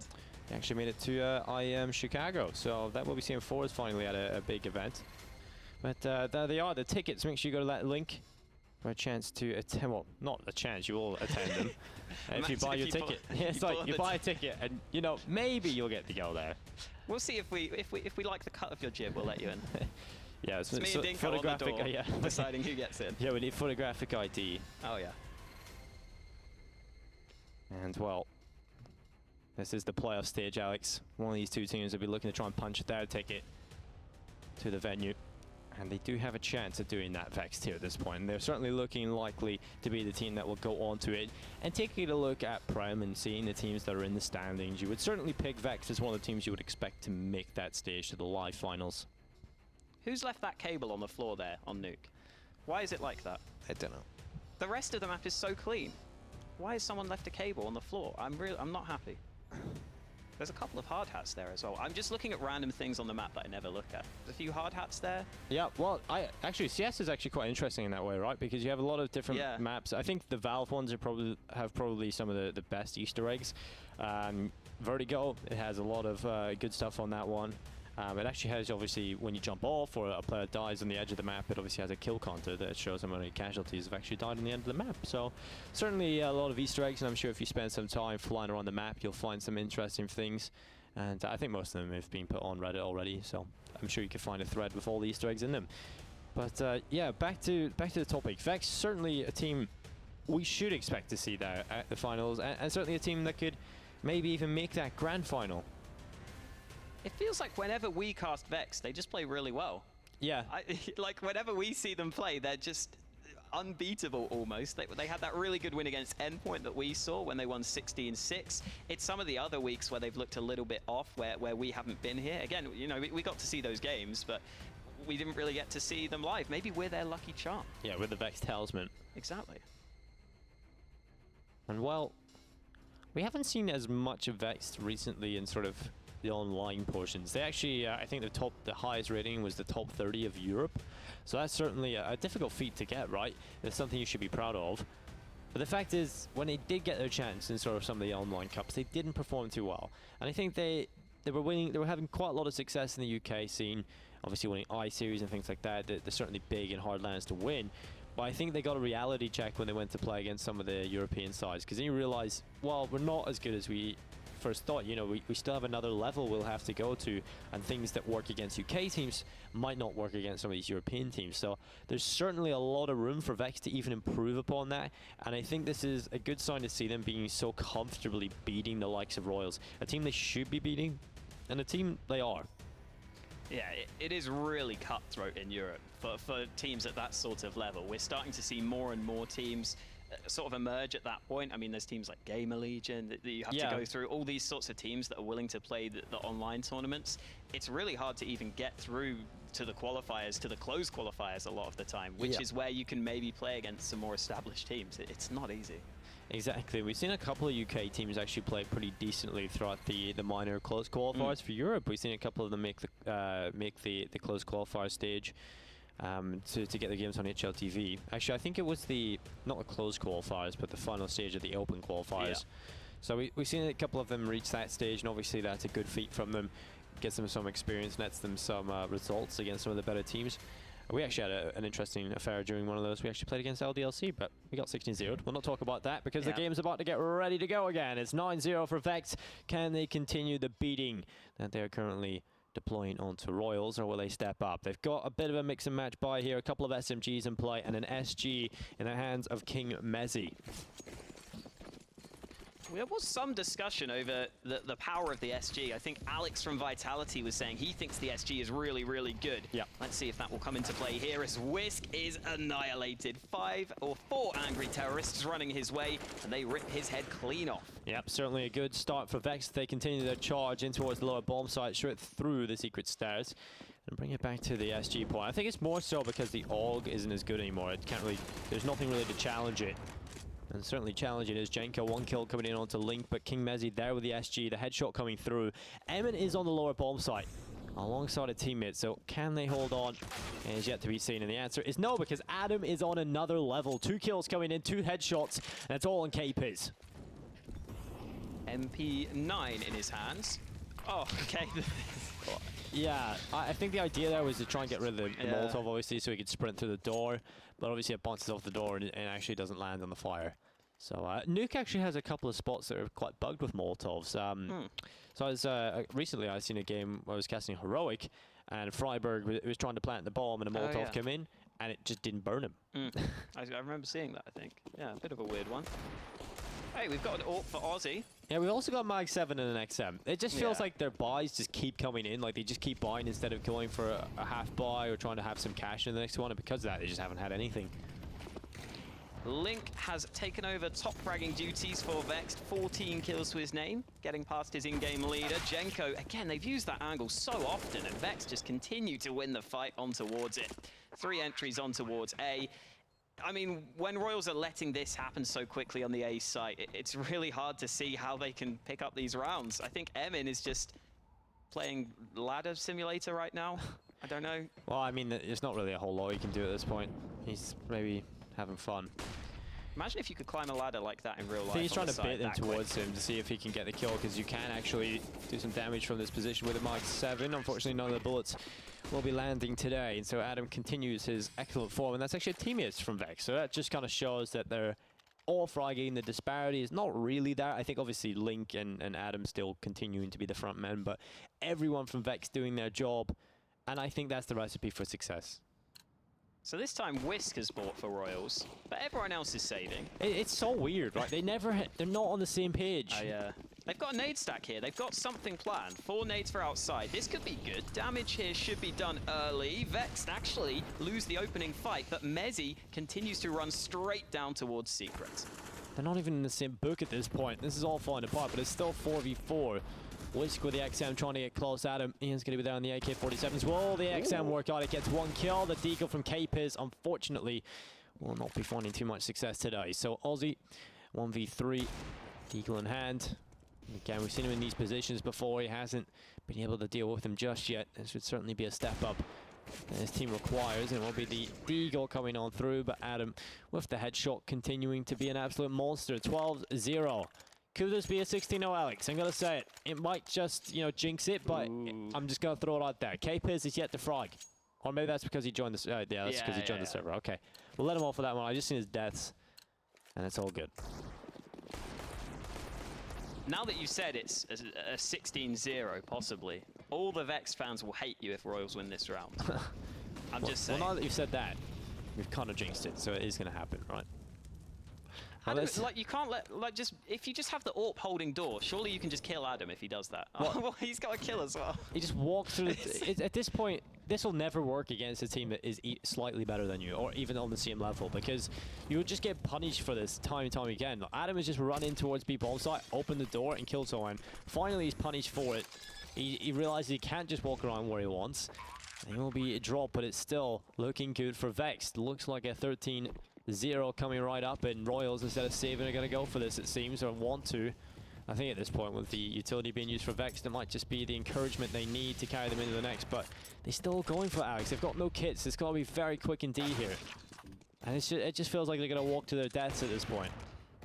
Especially when they're losing the site so early. They have so many smokes against them on the retake. They just can't really do anything. Cape is trying to get away. Aussie unable to save the AWP. K-Piz is just going to have to run for the hills. I don't know if there are any hills on Nuke. It's pretty there are in the distance. Oh, okay. He can run for them. He might get away. Would be a very long run. But here it is, 13-0. Round number 14 coming right up. The penultimate round of the half, and Royals again. They're going to buy. It's just the way things go at this point. They're just desperately looking for a round win, and they haven't been able to pick one up yet. So Mike 7's available. It's Whisk and Emin. And by comparison, Inferno's looking good. Yeah, that's never something you want to hear after losing the first map. Cape is trying to get the kill, and he finally stops Adam from getting down the vents. Adam did get 1 frag before falling, though, and Vexed again in with the man advantage. Jenko is the only man left. The auto shotgun trying to get up close and personal. Might have been spotted there. Vexed are dropping down the vents anyway, so I don't think Jenko is going to have too many chances. I feel bad for Jenko. Well, he has an AK. There we go. The noise will be mid, and they know exactly where he is. Spam coming through, but he'll drop the vent. So many different angles. He might just get knife killed, and that's just BM, but the grenade comes through, 14-0. And it seems like every time we call a game the match to watch, or a match for the day, it seems to be the biggest blowout in the world. Because we actually, that happened the last time we decided we were going to pick a game as the one to watch, and it ended up being the biggest stomp of the day. Certainly seeming like this one could be as well. 14-0. Not a scoreline that you ever want to hear. Aggression through outside again for Vexed. These smokes have been good from Vexed. That's definitely something that we've seen from them. They haven't messed them up a single time. There we go. That's what you love to see. Teams actually having some sort of preparation But it's going to be Malik 7 from Whisk. He's going to peek right into it. Headshot coming in. MP9 there with 1 as well. And goes back for more. Unfortunately, cannot land the kill. But this is actually the best chance that Royals have had. They've got the advantage. They've got an AK and an M4 to work with. So this could be it. Could this be their first of the half? Emin chunked down to low health, and Mezzy gets a kill in reply. Link with one of his own. Vex saving this round slightly, but Emin gets another kill. Only 2 health left, and Aussie has to try to win the round, but the damage is done towards him. Vexed take a 15-0 lead at the half, and at this point, Royals just need to try to save themselves the embarrassment of the 16-0. I think it's pretty fair to say that was a one-sided half, Alex. And Royals are going to have to try and, of course, save themselves from embarrassment, like you said. The pistol, they did win one, right? They were quite decent on the pistols on Inferno. The strat that worked for them was just rush mid. So maybe they have that up their sleeve. We'll see if that is the case coming into the second half, though. As Vex, they're just completely toying with them at this point. It's not like Vex have done anything tactical or you know, structured. It's just been rushing positions, Adam just doing whatever he wants and just punishing them. Interesting pistol buy from Vexed. No kit, but they get the CZ for Cray to try to take those close range fights. And then Adam has the Incendiary, maybe expecting a rush from Royals, considering how far behind they are. We will see Royals rush towards outside. The USP's not succeeding at long range, but Mezzy picks one out of the air. Adam doesn't even get the chance to take that kill. Fraser steals it away from him, and this could be it. A 2-man advantage for Vex. Mezzy gets another kill, and the 16-0, it looks almost certain, Dinko. And it is. There we go. Absolutely brilliant stuff coming in from Vex Gaming. A 16-0 win on their map pick. And I think from as soon as we seen the video, we knew this one was going to be over. We said it was going to be a 2-0, and it happens. Yeah, this is one of those games that's not easy to break down afterwards as well, because again, like you were saying, it's not like Vex really had to reach deep into their strat book. They were probably just on page 1, which was, you know, in the first few rounds, we saw the outside smokes, we saw the simple stuff, and then they just continued to run it because they didn't really have to change anything. It just kept working. Exactly. Like Adam just found himself towards the vent and fighting every sort of angle, and obviously a big clutch coming in that actually could have been Royals' first round there. Adam getting it done, and again, he is the in-game leader. That is such an impressive feat. Yeah, and again, in this era of Counter-Strike, it is important to have your in-game leader be at least a decent fragger, but Adam's taken that to a whole nother level in this series. Probably the top fragger for Vex throughout, and whenever that's happening, that's when this Vex team can really step up. Rolling it back to Inferno as well, I think it was just more of the same. You know, Royals, yeah, they got themselves a few rounds, but it wasn't like they performed any better. Yeah. It didn't really feel like they were ever competing in Inferno. It felt like they were close to being able to bring it to a close game, right? It felt like if they won just 1 or 2 rounds, then they could have got to a position where they broke the bank of Vexed. But just in general, Vexed, again, controlling way too much of the map overall on both of these ones. That was the biggest problem for Royals. I think that the team play and the map control just was not there. They just lost so much of the map early on. They have to be aware of so many angles. You can't even really get to use your individuals when you're having to watch all those different positions. Exactly, and that was actually a common theme throughout, right? We've seen them just concede map control early at every nook and cranny. You know, towards Banana, they didn't send anybody there on the T side even to try and fight off against the aggression from Vex on the CT side. And if you're doing that, you're just playing scared. You're never going to win as an underdog. Yeah, unfortunately for Royals, that means they will not be advancing, but kind of expecting them all to be Vex players for the player of the series. Kind of expected. Indeed. Adam, Link, and King Mezzy, have your say. Vote for your player of the series. Personally, Alex, I would go with Adam. So I think he was definitely the player of the series. For me, at least. For me as well, I think, especially being the in-game leader, gives him a little bit of an extra edge for me. And overall, if this is the kind of Vex that show up at the LAN finals, then we could be in for a real treat. Indeed, if this is the performance from Vex here in the playoffs, they're already there at the LAN finals. We'll see if they can keep that up in a couple of weeks. But we're going to go to a short break. When we return, we'll have our second best of 3 of the day.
Hello everyone and welcome back to the ESL Premiership. We just watched an absolute obliteration come through as Vexed are the champions with a 16-0 finisher on Nuke. My name is Dinko. I'm going to be joined by Hawker here on the desk for the remainder of today. We've got our final best of 3 coming up and we're just getting the players ready to get on the server. And before that we're going to talk a little bit about that massacre. Just try and take us through the madness that was that last game because it was just crazy. Yeah, it was almost a situation where you think of Vexed as this tactical team, and they didn't even really need that. I mean, again, the team play was there for them, I think, for the most part, especially at the starts of the maps. You could see that they were taking things seriously. They were going for a couple of their strategies, and then they just kept on going with it. They just kept on playing aggressive, especially Adam, who was just, running them over a lot of the time. It was hard really for anything for Royals to work after that. We just didn't really see enough sort of team play from Royals especially, I feel like. Exactly, and after that game, why don't we take a closer look at the bracket to see how it's played out, because that was an absolute massacre, and so it will be Vex moving on to the live finals. And that means that there's only one more spot remaining. It's between Pensioners and the Wind and Rain. And so, of course, Vex are a team we predicted to go to that stage of the tournament, right? We expect them to get to the live finals, and they do it in such a convincing fashion that perhaps was a little bit more unpredictable. But taking a closer look at Pensioners and Wind and Rain, this is going to be the game coming up on stream now, and this is obviously going to be a very interesting one for a couple of reasons, because we've talked about Wind and Rain having this surprise potential, a team that we sometimes don't know a whole lot about, and because of the sort of skill that's in the team, sometimes they can be a little bit flat and sometimes be incredible. So I'm looking forward to seeing what team shows up. Yeah, and we also haven't seen this exact matchup before, which is another exciting feature of this game. We don't know exactly what to expect. And yeah, Wind and Rain have been quite a surprise, I think, throughout the season. As you were saying, for me, they were the one team that I probably knew the least about heading into this one. And they have been able to slowly but surely compete in this one. I think we will talk about players later, I'm sure, but Emil Shine is probably the standout for me. He has had some really impressive games, and we've also seen them willing to play Vertigo on occasion as well. They're willing to take some risks, which is cool to see as this sort of underdog team against some of the bigger opponents like Fierce, but now they're playing against a team that should be on a similar level than them. We'll see if they're still willing to play maps like that. Yeah, hopefully this one will be a bit more of a competitive affair, because the Pensioners are a team that have been no stranger to the Prem. We're used to seeing the Pensioners name come through, sometimes with a different roster, of course, but I'm looking forward to seeing what Pensioners shows up today, because I certainly feel like this one could be a much closer affair. We're just going to run through the rosters if you are unfamiliar with them. The Pensioners, they have JCam, Weber, Shaney, Luzza, and Cryptics, and obviously they have some big names in there. The likes of Shaney, obviously a very talented player. Luzza, a great AWP player, obviously used to play for Endpoint. And over on the Wind and Rain side, we've got Ents, Deos, Emil Shine, as you were currently highlighting, and Lauti alongside Daddy Z. Now, we take a look at the 2 rosters. Again, you kind of highlighted Emil Shine. Is there anybody else that jumps off the page for you that could have potential impact? One of the kind of surprises for me here is Pensioners not having Connor. That's kind of a bit of a miss for me. Yeah, the Irish representative not gonna be on the team today, which is always a bit sad, because he's actually a pretty solid player. Connor is definitely one of the more underrated players. He can certainly do his role very well and have a lot of impact across the board. But the players that they do have are the likes of Shinny and of course Luzza, and they're 2 players that have a lot of potential. Yeah, and the other player they've sort of brought in recently, obviously, is Luzza, who has been incredible on the AWP throughout the start of the season when he was playing back on Endpoint. Now he's playing with Pensioners. He's come into this team. He's been pretty solid for them so far.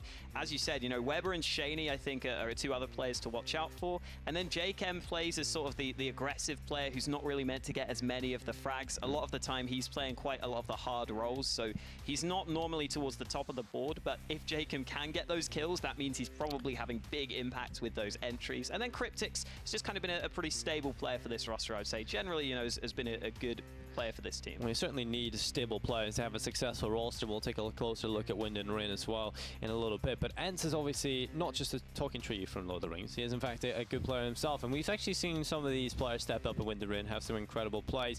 Some people are a little bit controversial about them because they're such good players. They have some of these crazy clips, and you can't help but just questioning some of them.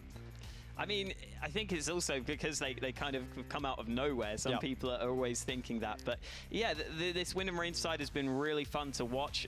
I think it was them that had that really cool boost on Vertigo as well. It's nice when teams have got those little things to try and throw their opponents out, catch their opponents off guard. And we'll see if that can maybe come through on any of the maps that we're going to see today. Well, obviously looking at the maps, that's the important part. We'll go through the map feed. There's going to be the bans up first. What sort of maps are we expecting to come through here as bans, Alex?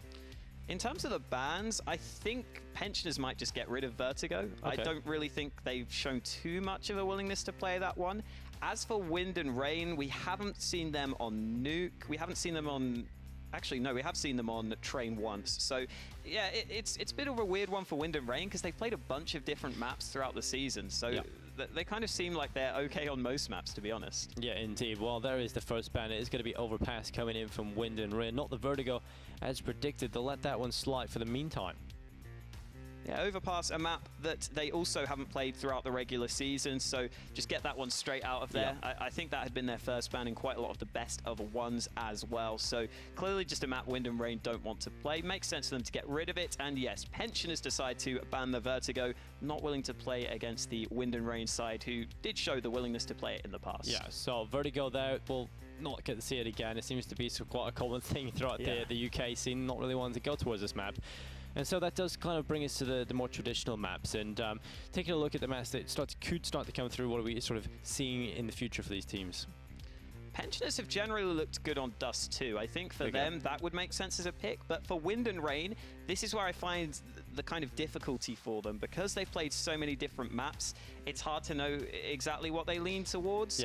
I think we get the two more bans actually through before the picks anyway. So again, it's kind of hard for Wind and Rain, I think, just because they are willing to play so many maps. So maybe you just start to look at your opponents and you start to think, okay, well, you know, over on the Pensioners side, we've seen them be willing to play the Dust 2. Maybe that could be worth taking rid of, but they decide to ban the Inferno. Yeah, well, we've seen Inferno come in today, and it was a very, very one-sided game, so we're not going to get to see it again come through. Perhaps we'll have a bit of a variety of maps. And we actually didn't see Mirage, and that seems to be a map that the UK teams absolutely love. So I would not be surprised if we see that come through. Yeah, Mirage has been the most played map for Wind and Rain. They've played it 3 times. They actually started the season with this one against Endpoint, ended up losing there, but they did come back with that win against Reflex later. They played a close game against Royals as well. So Mirage has been a map that Wind and Rain have been willing to play, but I feel like it is more towards the middle of their map pool when they've played it in these best of ones. Well, Nuke coming in as a ban for the Pensioners, and, you know, sometimes you just got to pick what you don't want to play. You just got to ban what you don't want to play just for the sheer fact that you have no preparation on it. And perhaps Nuke's one of those maps. We see a lot of teams love to get rid of it and sort of go towards their strengths and the more defaulty sort of maps that you don't need as much tactical structure on. And one of them will be Mirage. Hopefully, we'll see that come through, because I love to cast a bit of Mirage. And obviously, Train is a map that we've seen Wind and Rain play on as well. So they're still left in the pool. And it will be the pick of Wind and Rain coming in. It is Mirage coming through. Yeah, and that Pensioners ban there of Nuke is the other map that they hadn't played throughout the season. So Vertigo and Nuke were 2 maps they hadn't played. They banned both of those, and we get left with Mirage picked by Wind and Rain. We said that this is a map we've seen them play pretty often. They've generally played close games on it, whoever they've been up against. So it kind of makes sense for them to just go for that Mirage pick. Definitely the map that they've played most throughout the season. Probably the one they feel pretty confident on because of that. Yeah, well, what sort of pick are we looking at here for Pensioners? Obviously, we got rid of Overpass, Vertigo, Inferno, and Nuke, so... Should be Dust 2, I would think. I think Dust 2 has been their best map for me throughout the season, and again, when you ban maps like Vertigo and Nuke, you're kind of saying, we're willing to play pretty puggy. We're willing to play pretty loose. I think that can work for this Pensioners side as well. They've got the skill, and yeah, the Dust 2 is picked there. So Train as the decider could be a little bit maybe scary for Pensioners, I think, but with Mirage as the first map, that's where maybe they could even take it 2-0. We've definitely seen the likes of Train come through for Wind and Rain where they've looked strong, but like you said, I think if they get a good start here, Pensioners or Mirage, and they end up picking up Dust 2 as well, obviously that would be a 2-0, but it's a real possibility that they could do that. The other thing is that I feel like Train is left as the middle map that neither teams are too happy with. Wind and Rain won't be delighted with it either. They did get a win against Buzzkill 16-10 earlier in the season, but that's the only time they've played it, and we saw Buzzkill have struggles throughout the season. So yeah, Train for me, a bit of a middle map, a bit of a one that both teams are okay on. But I think Mirage and Dust 2 will be the ones where this is really decided in terms of if the Pensioners players show up, I could absolutely see them taking both those maps. Well, indeed, they do have a lot of individuals on that Pensioners side, and because of that, obviously, the individuals, if they all show up like they did on Vexed earlier, if we have that same sort of thing flowing with Pensioners, we've seen how crucial it is to team success and how pivotal it can really be. And the fact that if all 5 turn up, it could be a bad news for Wind and Rain. Another factor worth mentioning here is that the AWP of Luzza coming into Pensioners could be a big factor on these maps. All 3 of these are maps where the AWPs can pretty easily have impact. Mirage, obviously, you can fight towards mid. Oftentimes on Mirage, you'll, on the CT side, even have an AWP towards A or the B apartments. All those are options. So Luzza's going to have a lot of freedom, which I think he will have the freedom as well. On this Pensioners side, he will be able to make the plays he wants to. And that could kind of come through on, honestly, all 3 of these maps. And that means if Luzza plays well, which he generally has throughout the season, that could be a really, really big factor in favor of Pensioners. Indeed, Luzza certainly is a player to keep an eye on. He's such an impactful AWPer. We've seen some great runs come in the past, obviously moving from endpoint into the Pensioners. And like you said, 3 maps, he's going to be very comfortable on with that AWP and could really be the star of Pensioners. If he's having a good game, he can turn games around on his own. And that's, again, a scary factor. And is there anybody we really have here on Wind and Rain that can challenge that? Again, like Emilshine has been the clear standout for me. I think even in the last week, their game against, I think it was Reflex, where they got the win. I think he got 31 kills there. He's just been the consistently best fragger for this team. He also has a kind of interesting playstyle to me where he's sometimes willing to play really aggressive. We saw on Vertigo, for example, he was fighting in towards ramp very early. And then in the mid round, sometimes he's a bit quieter because he's willing to play for those clutch scenarios as well. So it's almost like he's having impact on the starts and the ends of the round sometimes, which is kind of a cool play style to see. Indeed, we are currently just waiting for one player to connect to the server, so we will be getting into the game very, very shortly indeed. And while we continue to try and break this one down, you can also head on over and try and get your tickets, because that is going to be a very influential part. You can go to get your tickets over at the link just at the bottom right here, Alex. Oh, there you go. Figured it out. There we go. And you can go over there and obviously get your tickets to see the CSGO finals play through. We've already confirmed 3 teams that will be there, and this final best of 3 of the day will confirm who our 4th team will be going to the live finals. And Alex, if I have to push you for a prediction, which way are you going to go? I think after seeing the maps as well, I am going to edge it to Pensioners. I feel like they've got the better players overall. Okay. I feel as though if Wind and Rain want to win, we need to see more from the rest of the team. That's when they've picked up their wins, when guys like Daddies have showed up as well. Guys like Ents have also showed up and put up some numbers, but we just haven't really seen that enough consistently from Wind and Rain, whereas Pensioners, I feel like, have a whole bunch of players who can step up and really come through and carry a game on their day. You know, Webb has been around for a long, long time. Luzza can obviously take over.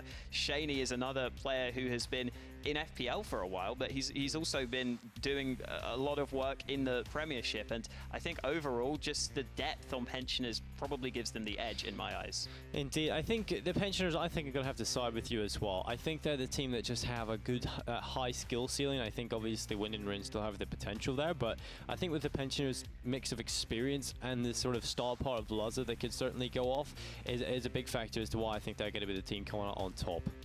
Yeah. Again, I think overall you've got to edge it to Pensioners, at least in our eyes, but again, that could be slightly because we are kind of more knowledgeable with them as well. Familiar, exactly. So maybe we are being a bit slightly harsh on Wind and Rain, but again, I am saying I think it will be really, really close. Yeah, the fact is when you have sort of a team that's kind of an unknown quantity or has more of an unknown quantity than that of what you already know, you kind of have to go off of the knowledge that you have and make that educated decision. And I have to say, you know, Pensioners, we've seen great potential from them, but sometimes they have looked a little bit flat. You know, there's weeks where we've predicted them to be the team to watch, and they've just completely fallen off the face of the earth. They had some, you know, strange games, strange losses, and I think it's a big part in why they need to step up and have that consistency. Yeah, definitely been a problem for them throughout the season. Pensioners as well have generally been a team that I would say have got the wins that you would almost expect them to get against the sort of weaker opposition. So they beat Reflex, they beat Royals, they beat Buzzkill, the teams towards the bottom. They even got a win against Vexed in there. So for the most part, I really feel as though Pensioners have been good against the teams towards the sort of middle and bottom of the pack, and that's kind of what we're going to see here. You know, with Wind and Rain finishing in 5th place, this is a team that I feel like Pensioners are really well set up to beat, based on what we've seen in the past. Yeah, Pensioners, you know, they are a team that that have so much potential. We've kind of banged on about that, but Wind and Rain as well. I don't know. I think this team, obviously, they don't have a whole lot of British players. I think that's a big factor as well. If you look through the sort of second names, you know, of the Pensioners, you have a lot of, you know, traditional British names, and you take a look at sort of the Wind and Rain side, they have a lot more sort of teams hailing from Eastern Europe, and that's generally where we find a lot of the CS skill, right? A lot of the best players in the UK, such as Lenny, players like him who have a lot of great skill, they come from Latvia. They're just imports into the UK scene, and you can see them delivering very highly. So again, Wind and Rain, we kind of talked about how they might be an unknown quantity to us, but the potential is there to have a great performance, and we are ready to get into this one. It is going to be Pensioners on the T side, Wind and Rain on the CT side. It is going to be the Fuse kit for Daddies alongside a Smoke, and Kevlar available for everyone else. I'm just going to call him Daddy's Ed. Okay. I think Daddy's is... yeah, I see what you mean. Cryptic straight out towards mid. Smoke for Window is good, but Ents is the man to get the opening kill of the round. Connector play coming through, but Deos unable to stop that from happening, and Cryptix takes advantage with the opening. Louty, though, drops the bomb. That's a big problem. Pensioners need to push towards this A site. Well, it's Cryptix looking for a kill. He has only got one, and still 2v2 though. Emil Shine trying to wrap around the back of the boxes. It's going to be the USP taking a headshot, looking for a follow-up, and it will come through. Emil Shine, the player you told us to look out for, Alex, taking the first kill. You could say he was shining in that round. You could say that, Alex. You could say that. People might hate me for saying it, but I'm going to say it. Yeah, really good round from Emil Shine there at the end. Just closes it out, got the information. Pensioners were very much focused on the mid play there, even though the bomb was coming from A ramp, which kind of became an issue for them. Once they lost that bomb, they didn't really have the players in position to recover it. And in this one, Pensioners want to get the quick bomb plant, and they could be in shape to do so as they rush onto the A site with the Glocks. Well, the FP9 rattling off, and wow. Okay. Ents just looks behind. The kill comes through on the USP as well. M4 is there, and the MP9 will finish off the job. Not a single player getting dropped. What a convincing start this is from Wind and Rain. Yeah, the bomb plant for Pensioners, though, is really all they wanted out of that round, considering they invested almost nothing. The bomb plant is probably good enough. They're going to get themselves a proper full buy into this first round. The AWP is unlikely to be put into the hands of Luzza as we head into this one. It's the full AKs for Pensioners, but that's not too big of a problem when you are up against the bonus round of Wind and Rain. The CTs didn't lose any players, so they hold on to all of their guns, and that is clearly not the smoke Daddies wanted. I think he forgot to jump, which is kind of unfortunate. No early B smoke for Wind and Rain. Well, Molotov comes in towards the apartments. Gonna be smoked off as well, so at this point, Ents just spamming through. Has already got himself a kill through the smoke already in this series. We'll be looking for a little bit more action as well. Obviously, if you spam through a lot of those narrow pathways, it can be pretty successful a lot of the time. Louty up towards the window. Smoke comes through towards him. So Pensioners trying to use up quite a bit of the utility. Weber getting sent off towards ramp. Still a minute and 10 seconds to work with here for Pensioners. They're just trying to put the piece of the puzzle in the correct position, but while that's happening, Deos has just walked right through Palace. He's going to get so much info off of this and might just find himself behind multiple players. Yeah, with the weak weaponry, I was expecting a few risks. I was expecting some aggression, but Wind and Rain have read this wrong. They think that A is clear. They fully rotated away from this A site. This is a disaster for the CTs. Well, it may be a disaster for Wind and Rain, but Pensioners certainly will be loving this. They're going to walk right into a free A bomb site. Eventually, Wind and Rain will know what's happening. He'll have to come in for the retake. Kit is available on Ents and Daddies, but it's going to be the kill from Shinny. It does take away Emil Shine. And that definitely is an impactful player that Wind and Rain would have loved to have had still alive into this retake attempt. Shinny about to walk through towards jungle as the smoke fits. There's a player close, and Shinny looks away. And it's good with the kill. Deos with a spray down onto the second man, but The time is ticking for Wind and Rain. They have the kits in hand, but they don't have the frags they were looking for. Ents forced to try to close the distance with only the SMG, but Pensioners have got the round in the bag. AK could be saved, though. That's something nice for Ents to get away with, but it's Pensioners who get on the board early, thanks to, unfortunately, that misinformation for Wind and Rain. They were so sure that A was clear after pushing through Palace. They basically had the information everywhere on the map except for mid and ramp, which is where Pensioners ended up pushing from. However, here comes the buy into round number 4. Orb goes into the hands of Deos. We also see an AUG in the hands of Lauti. One of those scoped rifles continuing to come through after the nerf. However, Pensioners are happy sticking with the AKs for round number 4.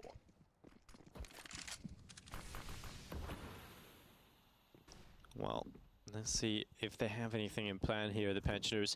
Something we actually seen develop a little bit more on Mirage recently was just straight up avoid the defaults and go straight in towards A executes. There's a lot of pro teams doing that at the minute.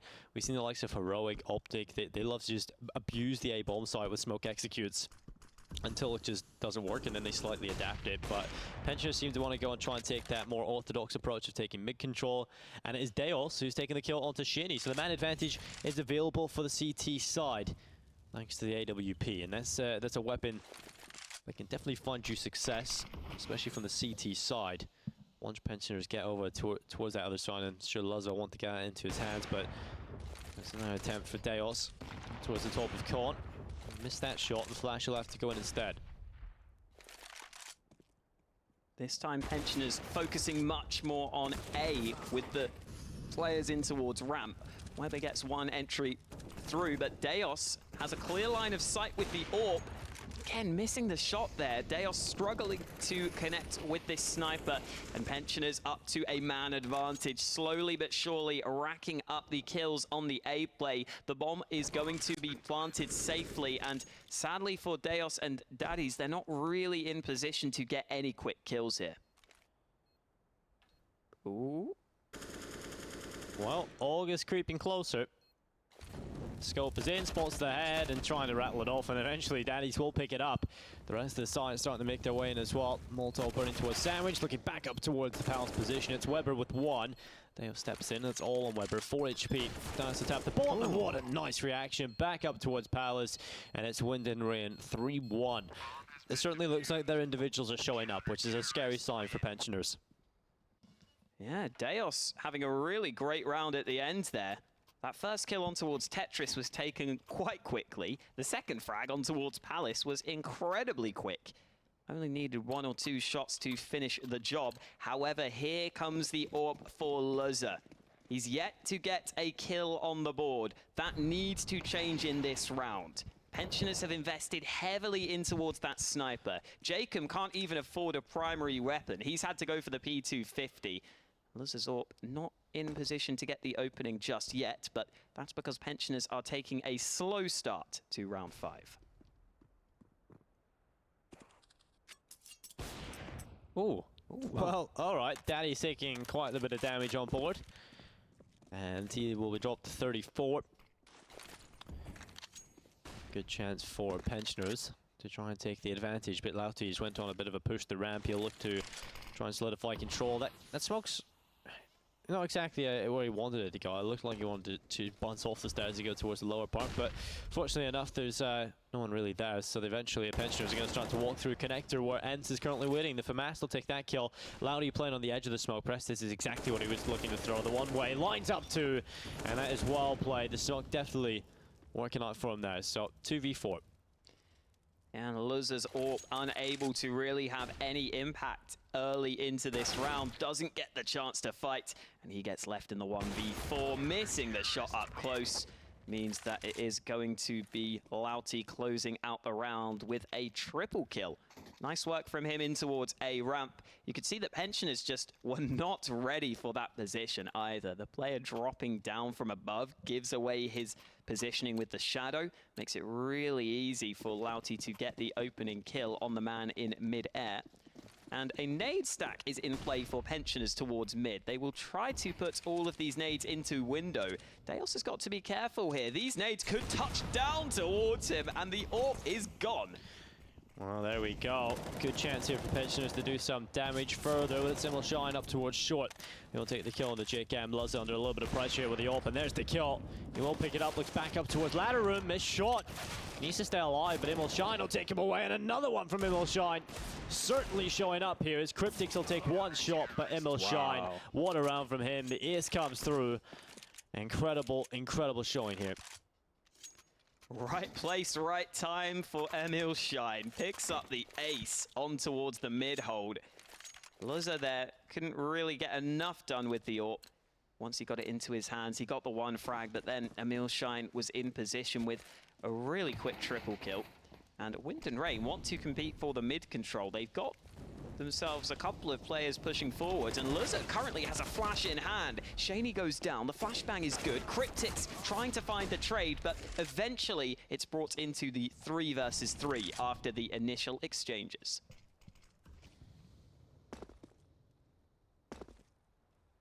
Well, the bomb is being brought back from T-Spawn and towards the ramp area where Weber is currently playing from. They have got Emil Shine just off towards the stairs, one back towards CT in the form of Deos with the AWP. He'll be looking down the barrel, trying to spot what he can, but it's going to be Weber with the headshot. And it's going to give the advantage back over towards the Pensioners, the T side. They desperately need this. They've been outclassed at every front, but it's Deos looking to try and follow up, and there it is. AWP pulls it right back into a 2v2, and they've tucked up tail. They've run away from A, back it towards the B bomb site, but Daddy Z is still standing here. Org at the back of the site successfully sprays the first, but not the follow-up. Luzza is going to get onto the site, has to use the smoke to keep himself safe, and Deos is in position, but he's got the pistol out. That could give Luzza a better chance in this clutch as he gets that bomb down safely. The question is, does Luzza know how close this man is? He spots him out, but there's the pistol from Deos. Awkward angle for Luzza. He doesn't get to utilize it, and Wind and Rain storming out to an early lead. Well, Wind and Rain certainly showing up here. And that is very positive to see. Although Pensioners, you gotta feel like at some point they'll step into this. They just need to get going. It's their first game of the day here in the playoffs. I'm sure they'll want to make sure that they turn up for the occasion. It is going to be the AWP in the hands of Luzza. He'll head his way towards middle. Molotov goes in from Deos. He will try and peek beyond it. But Shinny just standing back in the ramp, just biding the time this time, Pensioners. 2 in towards ramp, the rest towards top middle. The bombers are currently there as well, Alex. A lot more Orgs than I was expecting as well from Wind and Rain, considering that recent nerf. Most players have switched over to the M4A4. The Orgs' firing rate has been reduced from the same as the M4A4 to the same as the M4A1S. So the firing rate is much decreased, and that's a big part of the reason why players don't use the silencer on the M4, is that slow rate of fire. So the Org maybe not as powerful as it once was, but Wind and Rain want to try to stick with it. And it should still be good at long range with the scope, so that's where we need to see Wind and Rain take some of these fights. Well, Luzza, scope in, missed shot. He's done a few of those to this point. Fair enough to him, that was a difficult one. If he overextends though, Deos is waiting for him. And he has been hitting quite a few shots himself. There's the kill. Another kill coming in from Lauti as well. They open things up, and Wind and Rain certainly looking like the strong force here. They're just playing off each other brilliantly. All the kills coming in. It's all on Shinny. And 1v4 as he looks for the headshot. Ents will drop him. And Pensioners are just being outmatched at every front. Yeah, you can see the loose playing style come in from Pensioners here, where they are generally just spreading across the map and trying to take fights. We haven't seen, for example, those A smokes that teams like to often go for to maybe take control of the site. We haven't really seen any plays towards B, or at least any set plays towards B. This one could be more structured though. Pensioners lining up some nades towards A, but they've only got the 2 smokes to make this work. Well, smoke will go out towards CT. Follow-up smoke coming in from Lauti. Off towards ramp. So Pensioners, their information flow has been severed. I really feel like Wind and Rain could walk away with such a one-sided half if they keep this level up. It's going to be the close play from Lauti, although the headshot comes in for Luzza. Has upgraded to the AUG. Yeah, so it's got one on the AWP, and look at that damage being done from the utility. Absolutely no chance here from the T side as they all crumble. It's 8-1. Already Wind and Rain win the half, but at this point it's hard to see them not winning by quite the substantial margin. To change my opinion on that, it's the buy from Pensioners. Yeah, well, Wind and Rain looked really well prepared on the A-hold in that round. They had almost everyone rotated towards A. Maybe Pensioners need to be a little less obvious in some of these pushes. It's going to be some mid-aggression early from Wind and Rain. They are trying to find the shot through the smoke, but Pensioners have moved forwards, as has Cryptix, but he is going to go down. Lauti takes the opening fight for Wind and Rain, and Pensioners continue to move forwards, but they are unable to find the trade. Again, just opening kill coming in from the CT side, no answer from Pensioners, and it is Emil Shine with another great headshot. Weber trying to play the contact play through ramp. Doesn't spot anybody. Has to fall away as Weber with the headshot. That is going to be the kill. And so the man advantage is there with the CT side. Can they keep it though? Emil Shine is barely alive at this point. It's Weber with the headshot off towards Deos, looking for the fall off towards Stairs, and there's the headshot coming right back. Yeah, could he get more? Weber with the third. It's his fourth overall in the round, and he's looking for that ace as he starts to make his way towards CT. Ents is winning, and Weber so close to picking it up, but it's not a 1v2. Yeah, surely Weber has done enough here. Ents is so low on health. 4 kills from Weber and almost the ace, but Ents is desperately searching for a little bit of luck. Luzza's low on the site, but none of these shots connecting. Luzza stays safe behind the boxes, and Ents is being given no opportunities here. Pensioners are playing safe, but Ents gets the tap. Luzza's so low. One bullet, and he goes down. Luzza gets it with the Glock. That was so close. Too close for comfort for the Pensioners. Really looked like Weber had done enough with those 4 kills coming in. And suddenly it's into a 1v1 and 1 bullet.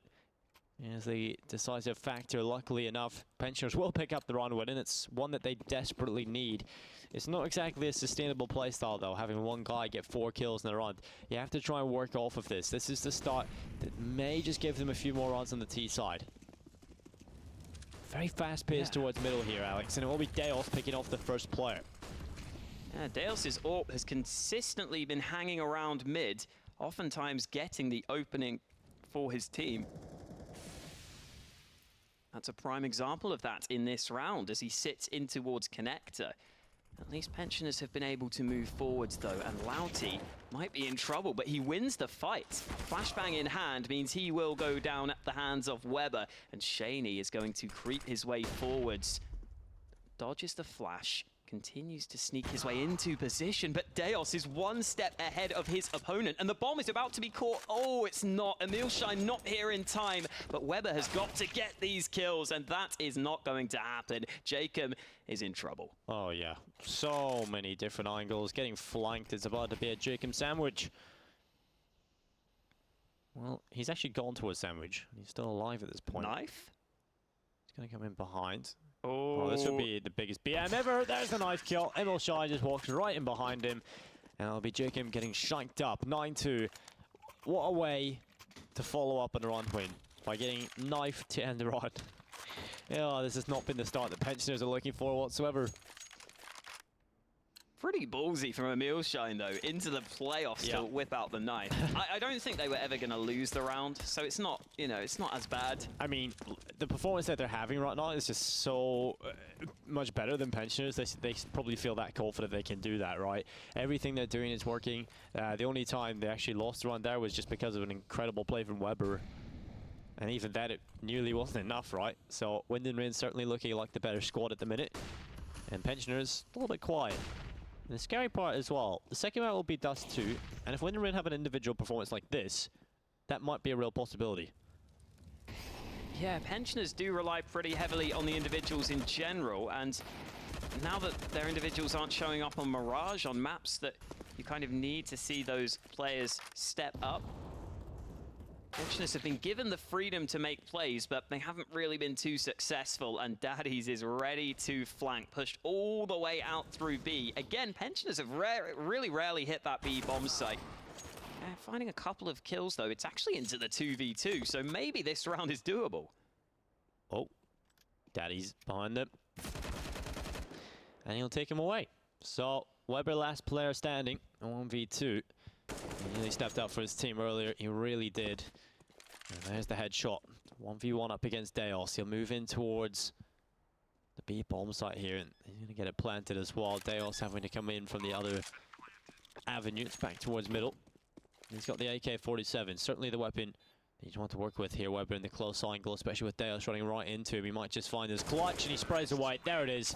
Weber with the 3K. He's really the sole reason Pensioners are even standing a chance. Yeah, Weber, definitely the standout player.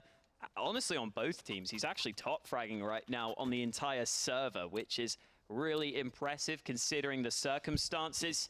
Wind and Rain have had much more of a team effort, though.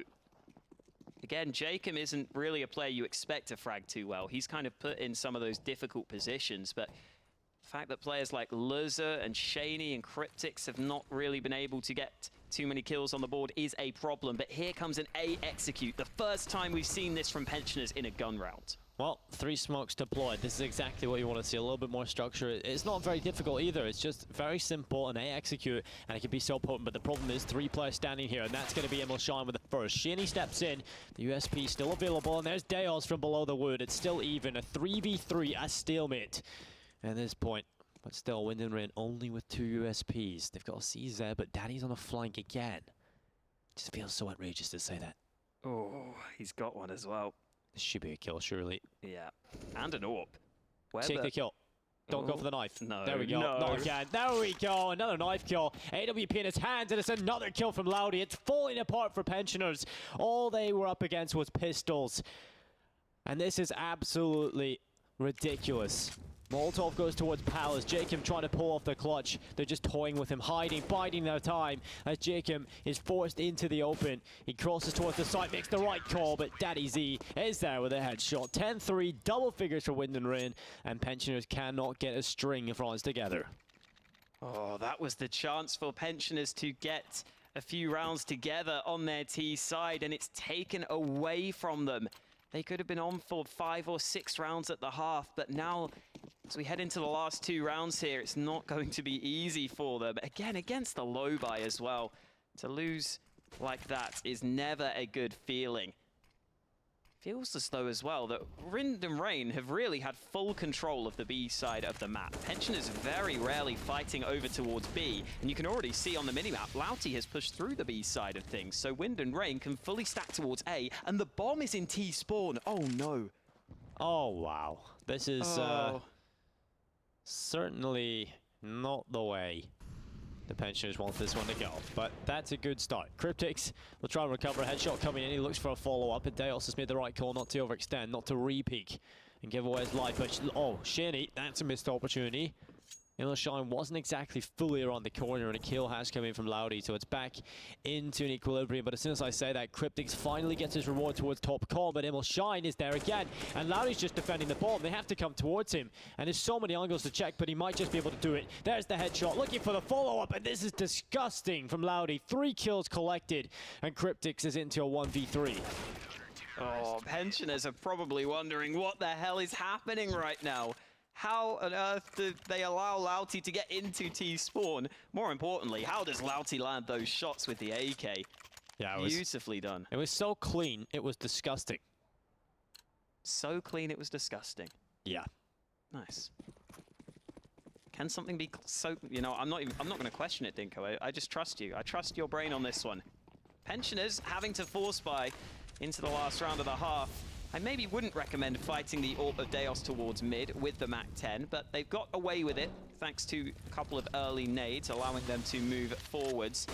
Shaney is going to try to run right up into connector. Emil Shine trying to get the trade, but Shaney has the AUG in hand. This is so awkward, and Deos eventually gets it done.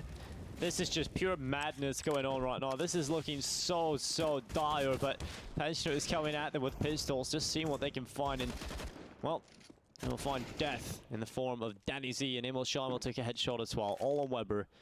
He has been the shining light for the pensioners. But this might just be a step too far. Danny Z has the angle. 12-3 half coming in for Wind and Rain. And they move over towards the T side. This is their map pick at least, so this is the one they should feel comfortable on.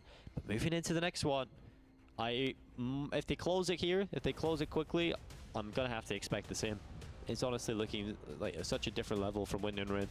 It really is. Wind and Rain have dominated this one so far.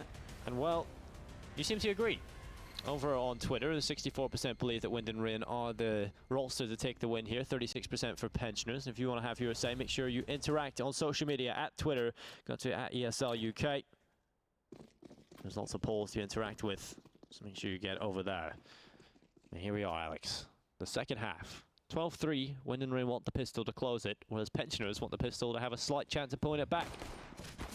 Glocks fighting towards mid. Always a gamble, but pensioners are unsuccessful in landing any of those early shots. This is a crossfire though. This is going to be a bloodbath. Pensioners in position to take these frags, and yet Wind and Rain hang on. Emil Shine in with another kill, and Wind and Rain come out on top.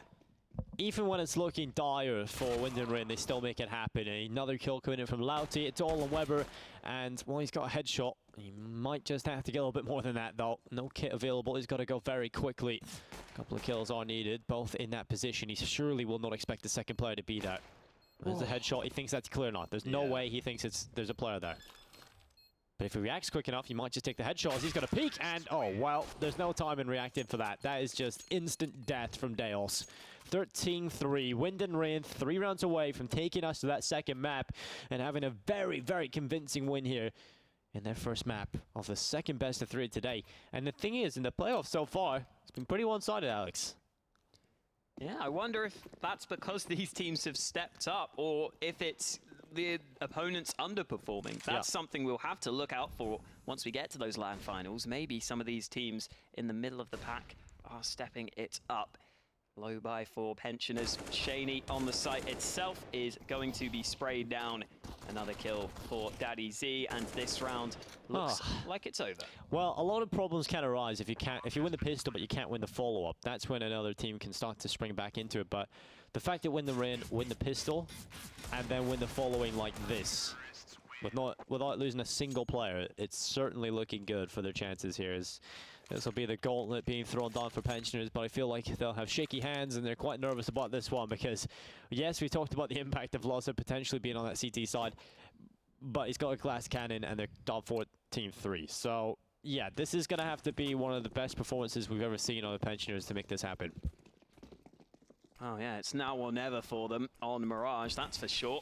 Shaney positioned towards mid, picks up 1 kill for his troubles. Daddy Z moving forwards with the MAC-10, trying to jump into window. Decides against any further aggression as he drops back down. So Wind and Rain not wanting to lose any further players, and Shaney drops the flashbang at just the wrong time. Wind and Rain equalize the numbers. As soon as I seen him just pull that off, I was like, oh, he's dead. There's no chance he's around for much longer, but luckily Cryptix is towards jungle, able to trade, but look at that spray. Just continuing the spray control. Emil Shine will take the headshot. He may mess up the initial engagement, but as long as he keeps his crosshair in the right position, another headshot. This is just brutal. Oh, pensioners are getting absolutely rinsed right now, but Loza finally steps up. It's into a 2v2 with a minute left on the clock. Daddy Z is looking to make matters awkward for pensioners in the back lines, but he decides to slow it down. The bomb's going towards B, so you'd think that Daddy Z needs to go and help them, but Wind and Rain have got the time to work with. The one fake flash deployed over to the B side of things. Loza not in position. Emil Shine was over towards B, but he makes the run all the way back over to the A side of the map, and Daddy Z has got full control of CT. Yeah, pushing all the way through there without having to use any utility as well. It hasn't telegraphed that there's even a possibility he is there, but eventually when the bomb gets planted, they'll know it's a possibility. They haven't got any control there, but the fact he's got that control is a big factor. They've doubled up in there, Alex, as well. Oh. Wow. Well, they go for the double push towards CT. 1 kill comes in. It's Daddy Z on the trade. 1v1. Nice. He looks for the clutch. It's going to happen. Daddy Z makes it happen, and it is going to be 15-3.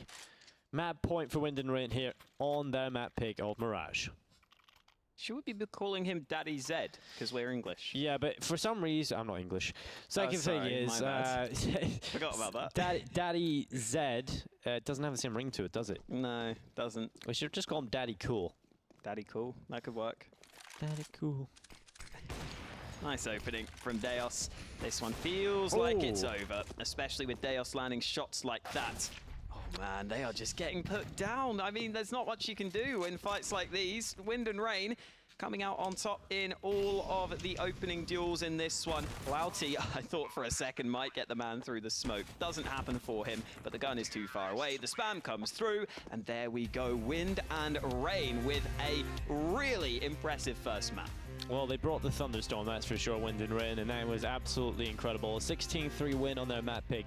Moving into the next one, I just have to expect the same. The fact that they managed to close it 16-3 with literally no chance coming in from the other side, it's unbelievable. The pensioners just look completely flat. Yeah, apart from Weber, right? Yeah, Weber was the one player showing up, but one man can only do so much. Exactly. The only 2 rounds they actually won in the gun runs was actually off the back of Weber, just having a 4K and then a clutch coming through as well. Other than that, pensioners were completely gone. They're hobbling at the minute, Alex, and I guess that's what pensioners do, but we'll see if they can step up in the next one. It is their map pick after all, and you said it is the map they like to go to the most. Yeah, maybe pensioners can be slow starters sometimes. Yeah. Maybe they can warm up throughout the day. Who knows? Yeah, or maybe it's too late for them because they're pensioners. Well, there we go, Alex. We are really, they should be in bed already. We're really ringing this one out, aren't we? Know, We're really milking the car of the pensioners jokes, aren't we? But these highlights are just going to be dominated by Wind and Rain. Emil Shine, I don't know. This guy is nuts. You definitely told me to watch this player. You told everyone to watch this player, and there's a reason why.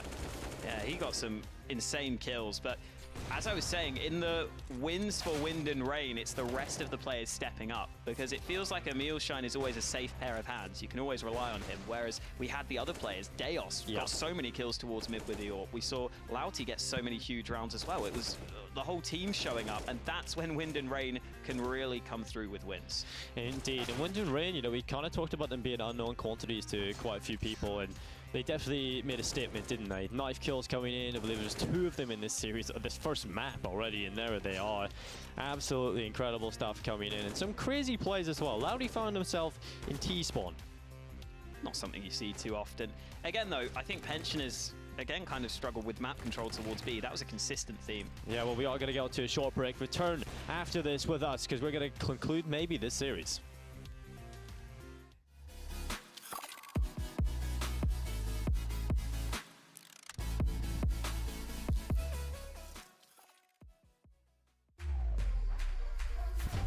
Think she can't get a last-second clutch? Watch this. Think he can't carry his team while streaming in high resolution? All the while recording a once-in-a-lifetime win? Watch this. Think leveling up only happens in-game? Watch this. On Intel Core i7, they'll rise to every challenge. Now it's your turn. Game, record, stream without compromise on Intel Core i7.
Yet another one-sided affair here in the playoff stage, and this is going to be a very, very interesting final map, I have to say, if it is the final map. I have to say, I say that because I'm just so confident that it is going to be a 2-0 Alex.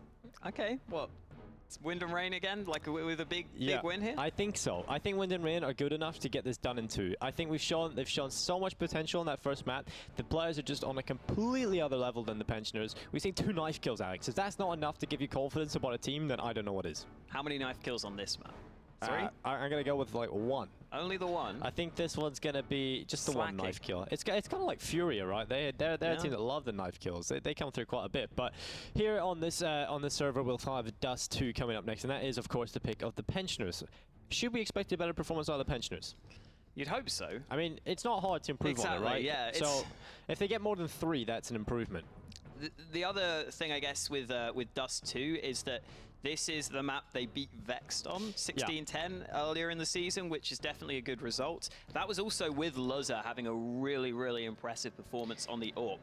That's something that was lacking here, but if he could turn it around, that's obviously something we talked about being a big potential. So maybe Dust 2 is a map that they are going to be a bit happier on. And if Luzza can, again, show up with the AWP, as we've seen in the past, there's history, there's signs of success on Dust 2 for this team, but with how they played on that first map, it's hard to see that happening. Yeah, we can talk about history, but it's in the present that matters, right? And Luzza is not really showing up. I think he didn't have much of a chance, really. We got onto the CT side, he tried to get the AWP in his hands as early as possible, and he got shut down because they were just on another level on the Wind and Rain side, especially the guy you told us to look out for, Emil Shine. He was just hitting some incredible shots, finding himself multi-kills in window in a position where you don't expect him to find too much success, but we are ready, ladies and gentlemen, to get right into this one. Will it be Wind and Rain find themselves that final spot at the live finals, or will Pensioners claw it back to a 3rd?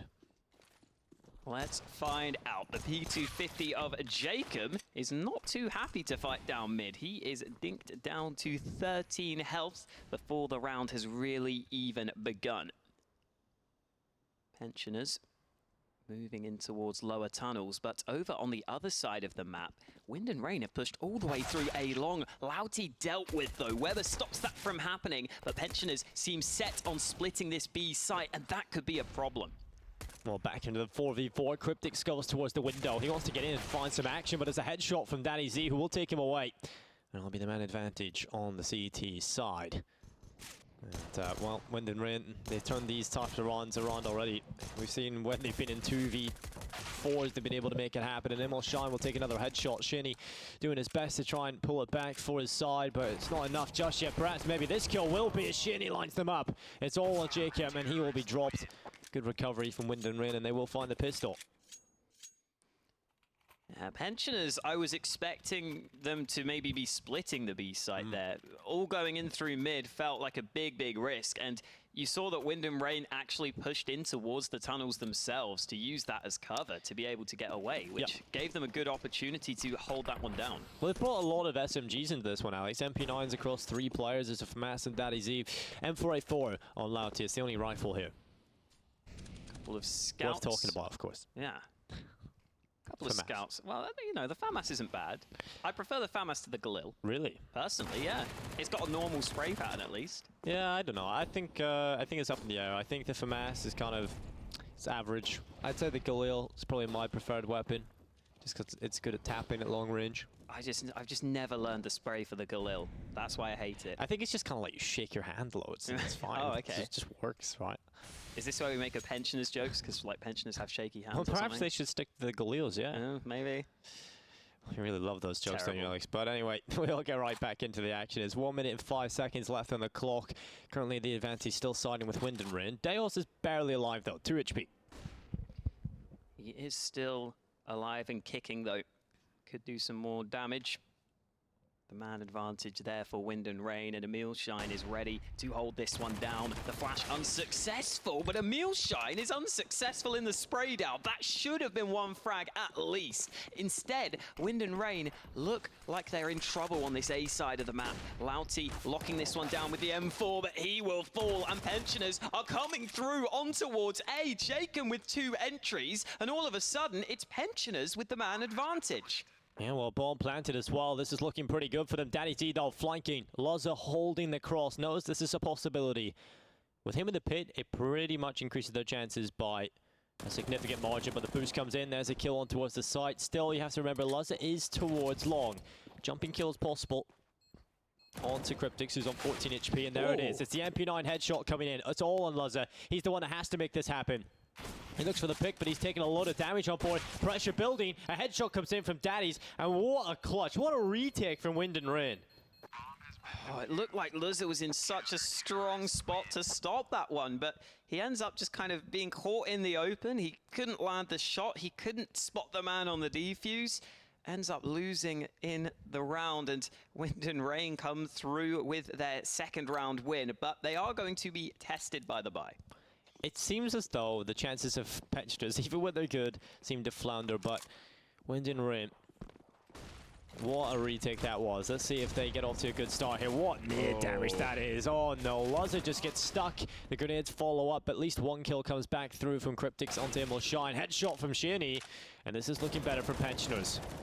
Nice spray from Louty, but he's out in the open, and he gets the follow-up on 15 health.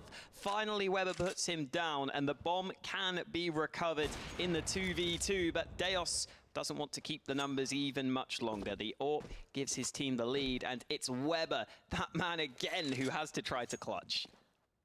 Well, he did it a few times for his side in the last map. Time to do it again here. You know, it's back over towards T-spawn. Only has to cross though. Oh, the timing. Deos would have spotted that. He's going to go over towards the A bomb site. Is this actually just holding down middle? So they're going to go for the split, one over towards A and one just kind of rotating in for the B ramp. Deos just trying to get the info, but they know exactly where he is thanks to the shots, and that's going to be a little bit of damage done onto Weber. He's dropped to 20 HP. And the element of surprise, the possibility that he could sneak somewhere is completely gone. So all about the fights, and Deos will win it. As soon as he takes those shots, I guess it was accidental, but it gives away that Deos can just peek mid with the AWP. He knows that the opponent's far away at mid. He's happy to fight with the sniper. The Pensioners are not going to be too happy with the bye they have on their hands into this one.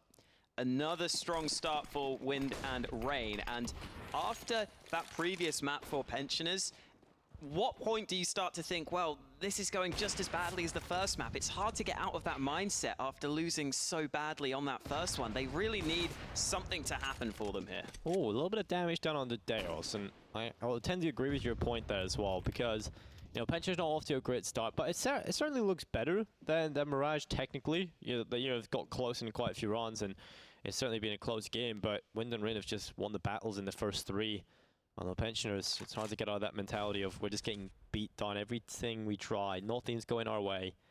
And we'll try and pressure Deos, and that's a kill from Weber. Well, the Scout wins the fight against the AWP, only needing the chest shot to do so. Daddy Z trying to spray this one down, but he drops down into the open. Jacob manages to find him with the P250, and Weber is waiting around the corner. They might not clear this. No scope lands, no scope on the follow-up. Weber dishing out the damage, somehow finds himself a second kill, and Louty is not in position to do much here. Yeah, Immel Shine just did not react at all there. I know. He had no idea where he's being shot from, it seems. And that's just unfortunate. So, Pensioners, first one on the board. Definitely all off the back of Weber finding that opening pick. Gives them a chance, they pressure that window. Unfortunately, Daddy Z doesn't play it very well. You know, he gets the one kill, he whiffs the spray, but he just sticks around. There's nowhere he can go. If there's so much pressure coming towards him and he can't get more than one kill there, his job's not done well. And once you've got inside of the B bomb site, it's very hard to get you out of there, right? As soon as the T's take that bomb site, it can be a very difficult site to retake, and a pause is coming through. Yeah, you were pointing out that some of the early rounds did come quite close. That is showing in the money for Wind and Rain. I don't think they will have a full buy for this round, and because of that, this is a tactical pause for the CTs. Not too many options for aggression on Dust 2 on the CT side, though. You can try and push towards A long or B tunnels, maybe in towards short as well if you go for the quick boost, but it's definitely not a map where there are easy and obvious options for aggression. Exactly, and the other thing is, as well, when Pensioners were able to find success on Mirage, they only ended up winning one round, and then it just got smothered. The momentum that they built up was just instantly stopped by that of Wind and Rain, so they have to try and pick this up. There cannot be an upset here. Is Jacob going to pull the trigger? Finally does so. Yeah, but he's the one that takes damage. That's not fun. Scout shot lands. This is a fun mini game, isn't it? Ents is just crossing back and forth through the mid doors, but eventually he decides against it. While this has happened, though, they've been pushing up short, so the distraction kind of works. Well, Deos is actually over towards spawn, and there's the kill on the Jacob. Man advantage is with the CT side. Loza with the SG is starting to make his way towards the lower tunnels. He wants to try and group up with his team, but they've actually made their way up short here on the CT side. And are going to be looking down towards the bomb site. But at this point, it's down to Lottie. Can he get anything done with that? As they have multiple players starting to come in towards his position. Flashbang will go out as well. The pressure is starting to come on through. Shinny's going to be the front man, but Lauti has a grid angle. Low HP, but Shinny with the headshot. Good kill coming through. They're going to have to go for the boost, and Immel Shine, he's got it. He's looking for Shinny, and he's collected the kill. Oh, that shot from Shaney was sublime, but I don't know if it will be enough. Weber unsuccessful, and Cryptix gets one kill. Emil Shine probably should have had that one, but now Cryptix has got a chance in the clutch, trying to find the angle of engagement, but Ents comes in from the other side. Wind and Rain pick up a 4th round win. Well, that's certainly a bad way to get things going for Pensioners. They win one round again, they lose the follow-up. It's just happened so many times, Alex, and I'm afraid you can't win games if that's the case. You know, you can't afford to not win a couple in a row. You need to do that. Certainly a factor that goes to winning games. Yeah, they've got the bomb plant, they've got the full buy. Exactly, yeah. 2 AWPs on the T side. Surely Luzza must get at least one of these AWPs, you would think. Yeah, eventually they shuffle it into his hands. Again, though, no kills on the board for Luzza right now. We were saying earlier that in Pensioner's previous success on Dust 2, it was him stepping up. This time, though, the AWP of Jacob also similarly unsuccessful. Lauti nails the shot with the AK. Shaney's trying to hold this one, but Lauti is going to be able to push into long doors if he so desires. It does look like he's decided to do that, and so Pensioners might have some difficulties here as the flank is going to start to come through. Oh, this is going to be perfect. Lauti coming in from behind. The trigger discipline isn't there, though, and he's whiffed it all. That is just absolutely brutal. Luzza, he turns around, takes the kill. Shinny follows up in. I'm afraid that could have been far more punishing, but Immel Shine will step up, and he just punishes them as they run in towards short. It's a 2v2. And Deos about to walk through with Daddy Z through the smoke and CT. They just want to get close and personal. They want to take the fight instantly. And what we've seen so far from the CT side is this boost. It's been so impactful for them. If they go for it again, they might just collect a kill. But there's the Molotov. That forces them into the open. It's going to be the kill from Daddy Z on the Cryptix. One player alive. It's Luzza. He's got a Molotov, but the flashes come in. They can get on the defuse shortly, but the Molotov coming through at the right time, perhaps. The flash goes up, there's a kit on Daddy Z, and there's the kill from Deos. Defuse comes through as the Molotov does not land. And again, 5-1, looking solid for Wind and Rain. And it's Immel Shine that bails them out of a hole. Yeah, it was maybe a slightly quieter start to the game for Emil Shine, but definitely came through for them in that round. Yeah, and unfortunately, the Molotov not landing from Luzza made matters much more difficult for him. On Dust 2, though, you can get the bomb plants quite often, which is what we've seen from Pensioners, and that keeps them in with a shout in terms of the money. An extra $800 on all of the players means that they've got the cash for the buy into round 7. It's not like Wind and Rain have got money in the bank either, so again, Pensioners are on the verge of being able to break down the CT economy. The question is, can they actually find a round win? This time it's Shaney with the AWP. Again, they're switching over that sniper all over the place. I think it's a factor that perhaps the team just aren't feeling confident. You know, Luzza's just not feeling his abilities right now, and I mean, they've been shut down time and time again. It's Jade Game getting dropped. Was that through the smoke from Deos? Well, just getting the spam well done, and Weber is going to pick up one as well. Daddy Z, he'll take away Shaney, and again, it's just being picked apart. Deos with another. Daddy Z is just holding the angle, waiting for the player to push the smoke. And there is the kill, all but over. 6-1, Alex. And this time they don't even get the bomb down. So Pensioners have to take a weaker investment into this one. Another opportunity for Wind and Rain to try to build up some money, which is probably the only issue right now for Wind and Rain, is the fact that they haven't been able to build up as much money as they might have liked. Deos peeking down mid, easy shot on towards the first man. Deos' AWP has been really, really good in those opening fights, but Pensioners continue to offer themselves up towards him. emeilshine with a good shot of his own. The Molotov forces Pensioners to not be able to push towards him, but Deos is a bit too exposed towards mid, and that AWP could be recovered, but here comes the flank of Daddy Z, having pushed all the way through tunnels. Well, flashbang in, and emeilshine comes in and sweeps up the trash. 7-1. This is unbelievable. Wind and Rain off to a similar start that they had on Mirage. And Alex, seeming like my prediction is coming true. Looks like it. Hard to see what Pensioners can do at this point. Again, they're going for the double AWP, and oh, there we go. Luzza wins the opening fight. That's what we need to see more of. Wind and Rain taking a big gamble there. Yeah, double up setup on the T side. Interesting approach, and it's certainly working for them. Well, and oh no. Oh, there we go. Shitty with a great headshot. He's had a couple of those so far on Dust 2. Okay. Much better from Pensioners, I have to say. A little bit of a change in pace, and perhaps this could be the teammates, but Luzza will take away Deos. That was lightning fast from Pensioners. But again, the problem, Alex, has been they haven't been able to win 2 in a row.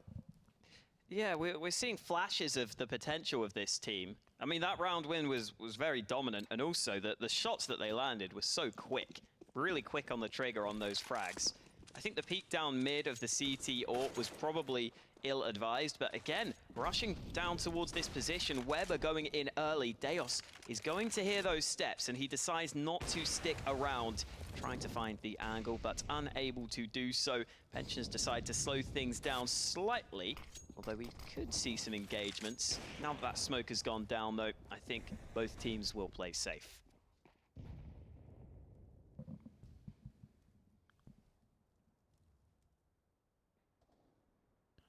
Well, Pensioners posting a lot of their forces over towards long. Currently inside of the pit is emeilshine, and he's a player you have to have faith in. He's actually not towards the pit, a little bit further out towards the left, and that's where the spray is going to come in. Shinny finished off. Can find another one as well. Here's Deos chiming in. What a shutdown. This is again happening, Alex, where Pensioners, they look so good in the last one. They have a great round, and then they lose all 5 players without a single frag. It's massive ups and massive downs at this point.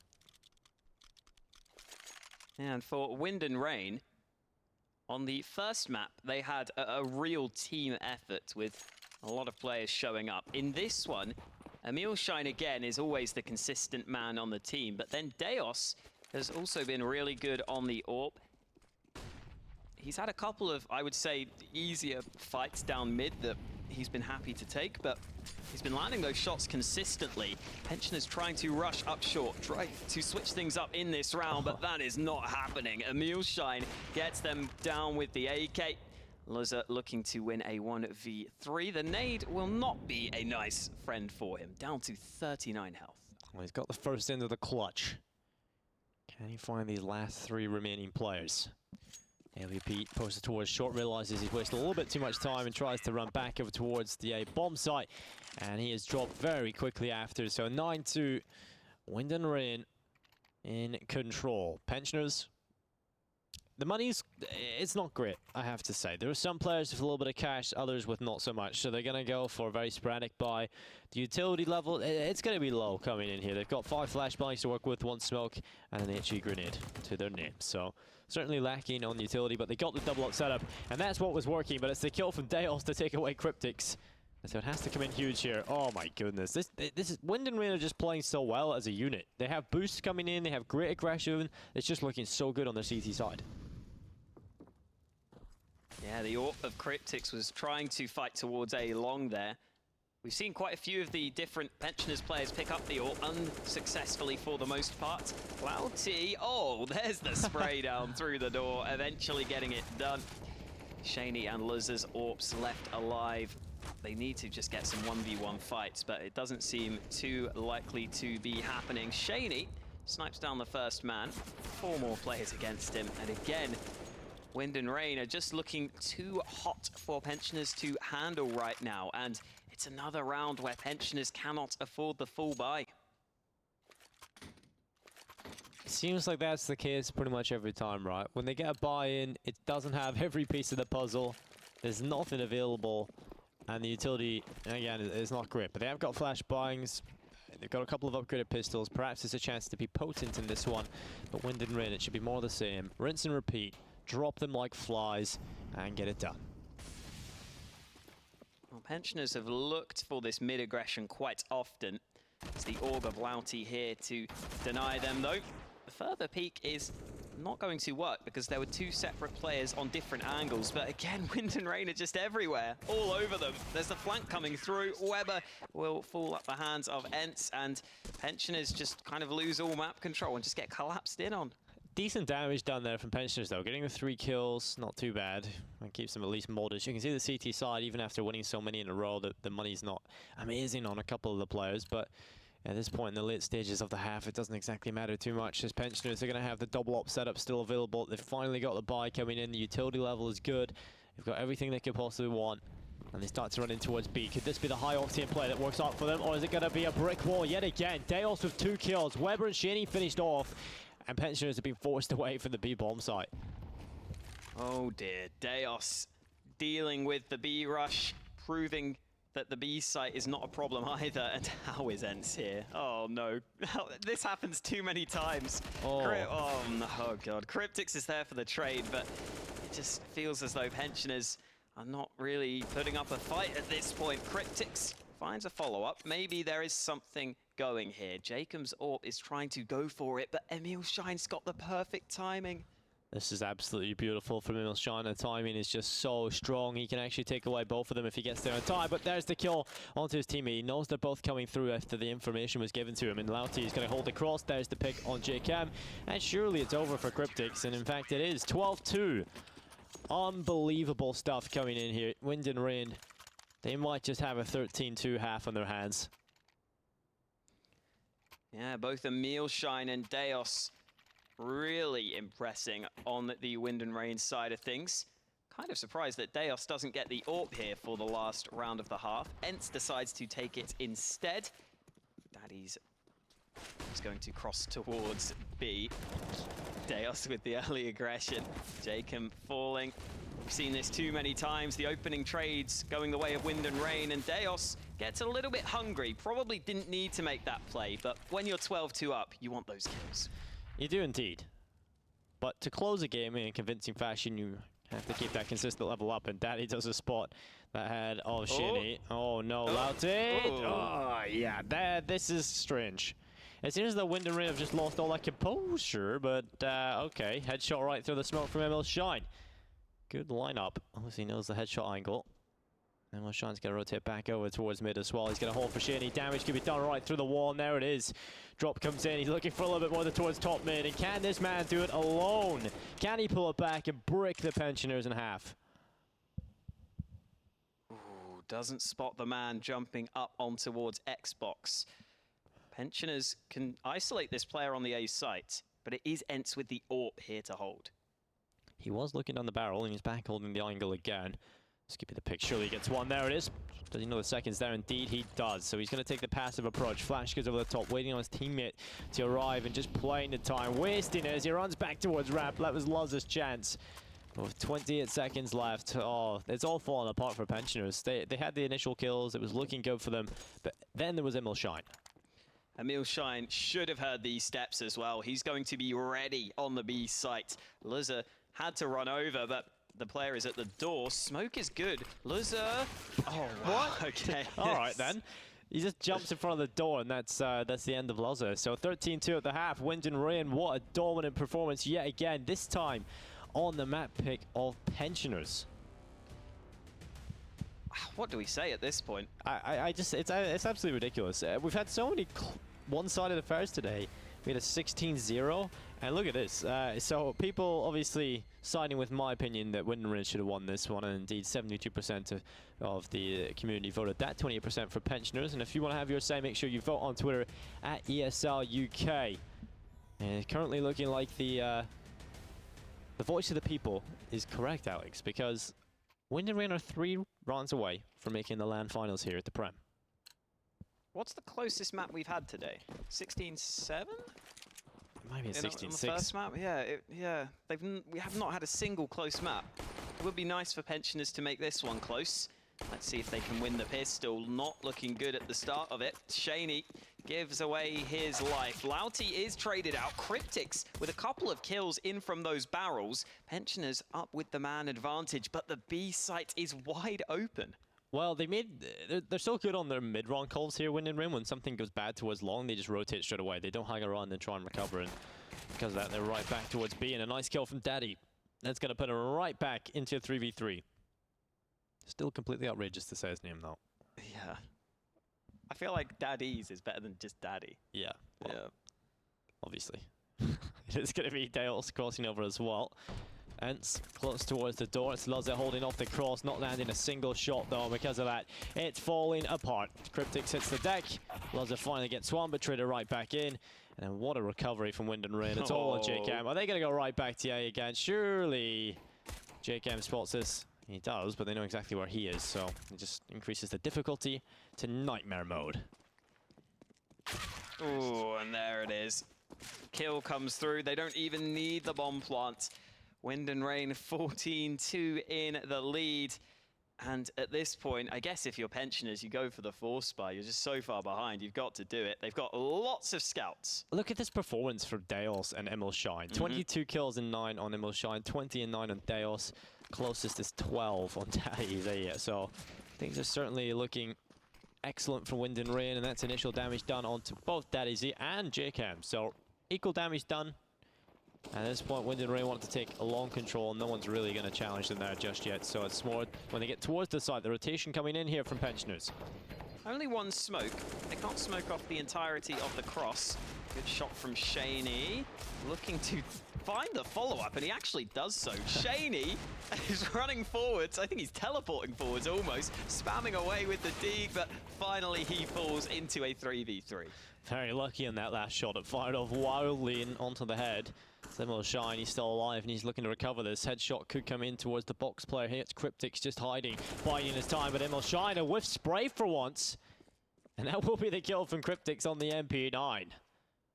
Well, Daddy, he'll be stepping up. There it is, on to Cryptics. And that's into a 2v2. Wow, Luzza gets a quick kill, so it's only Daddy Z left alive. Mac 10 is not the weapon he wants. He's just desperately looking for something. Oh, there it is. There was an AK behind him. His teammates did not mislead him. The fact that he can still win this is just ridiculous. He's only on 34 HP. Look at the bomb planted. The rest of the squad looking to come on in. There's no kit on the CT side.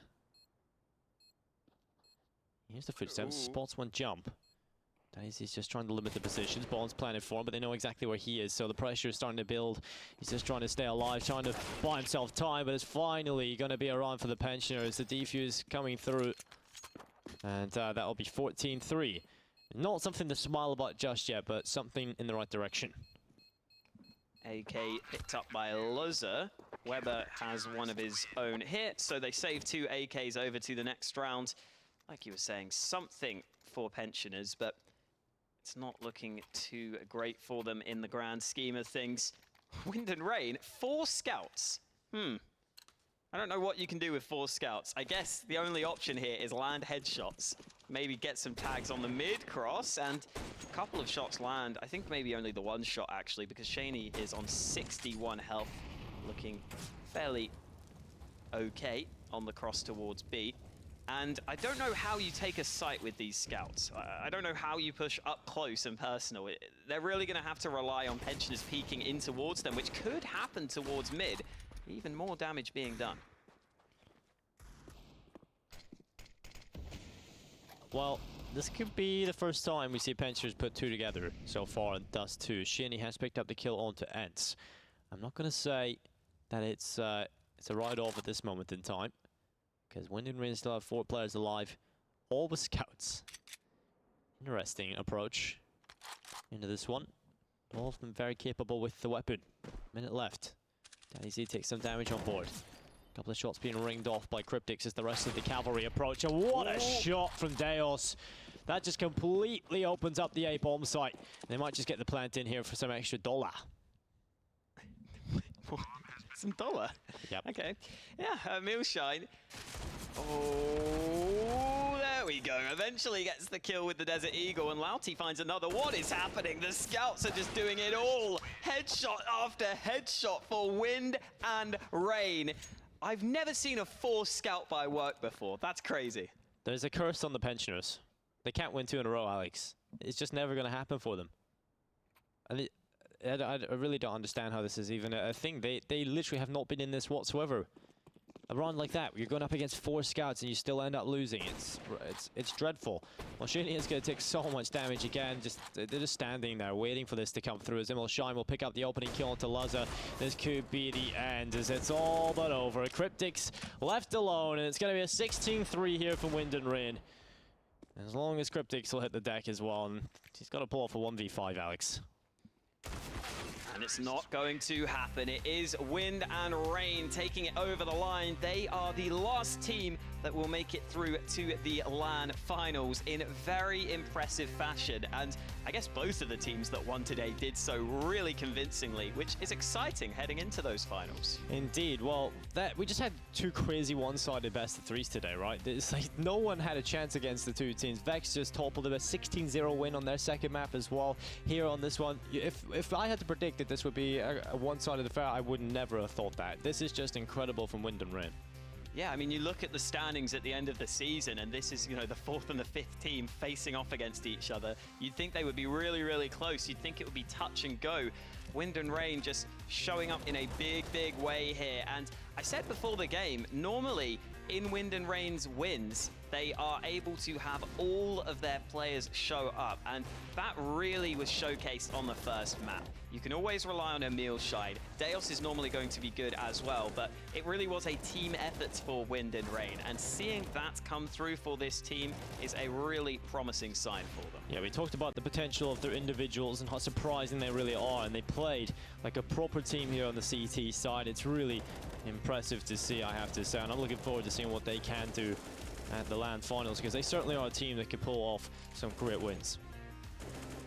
Yeah, definitely. We've seen that throughout the season. We've seen quite a few good results for them, but this, I think, has to be their sort of most impressive, most decisive sort of victory throughout the season. And again, this is kind of like peaking at the right time. This is where you want to ramp it up throughout the season. You want to be at your best heading into those finals. Exactly. And that's really cool to see. Exactly. You can have sort of a quiet performance throughout the season, you know, a couple of losses here and there, but as long as you make it to the finals, right, and you're at your best, then that's when you can really take a championship. And I'm looking forward to seeing those finals, because it's going to be wide open.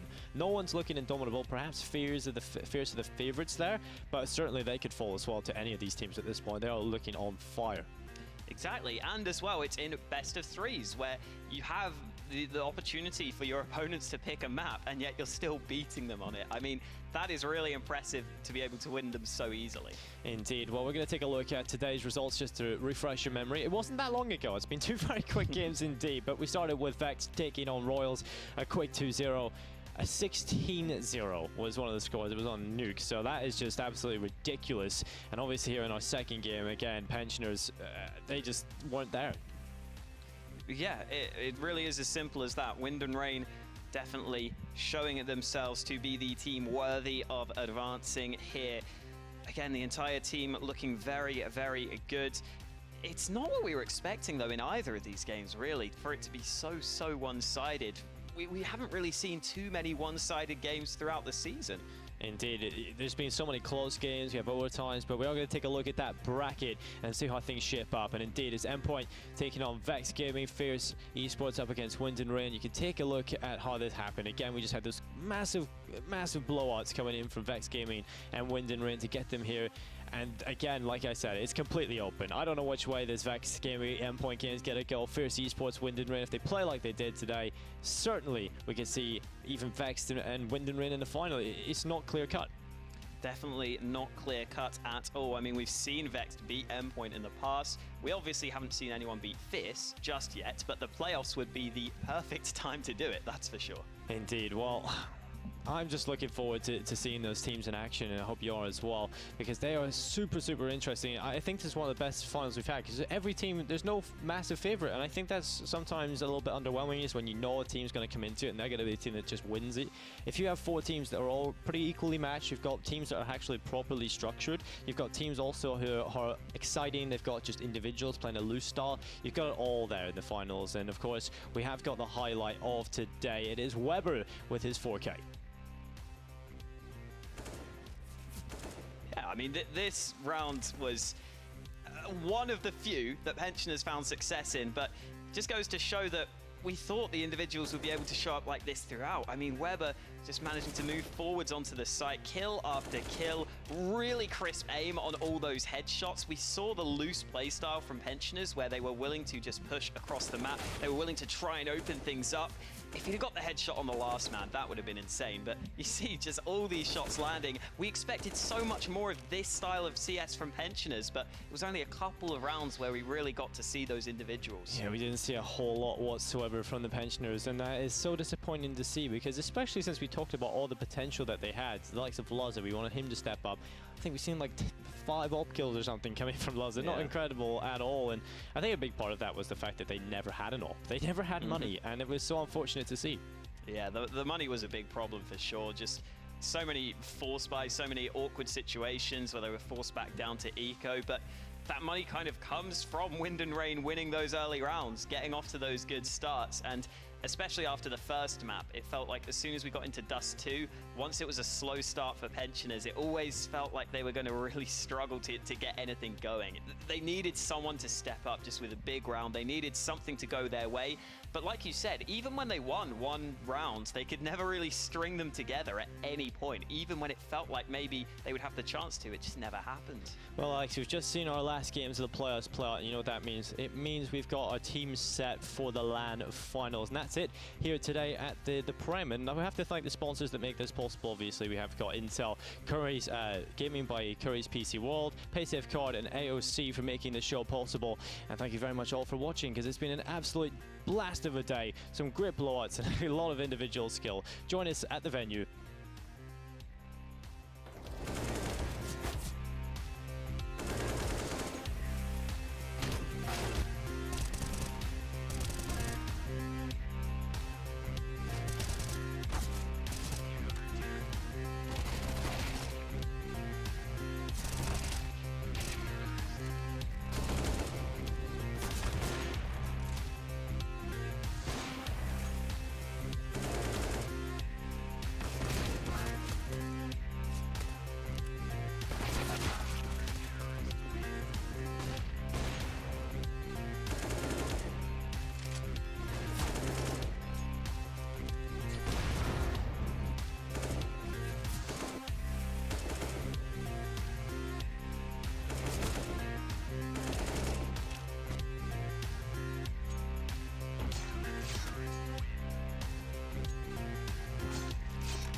Think she can't get a last-second clutch? Watch this. Think he can't carry his team while streaming in high resolution? All the while recording a once-in-a-lifetime win? Watch this. Think leveling up only happens in-game? Watch this. On Intel Core i7, they'll rise to every challenge. Now it's your turn. Game, record, stream without compromise on Intel Core i7.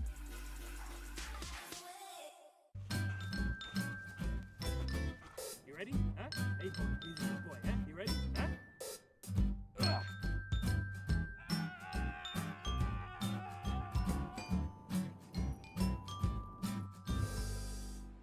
Start your esports career now at play.eslgaming.com.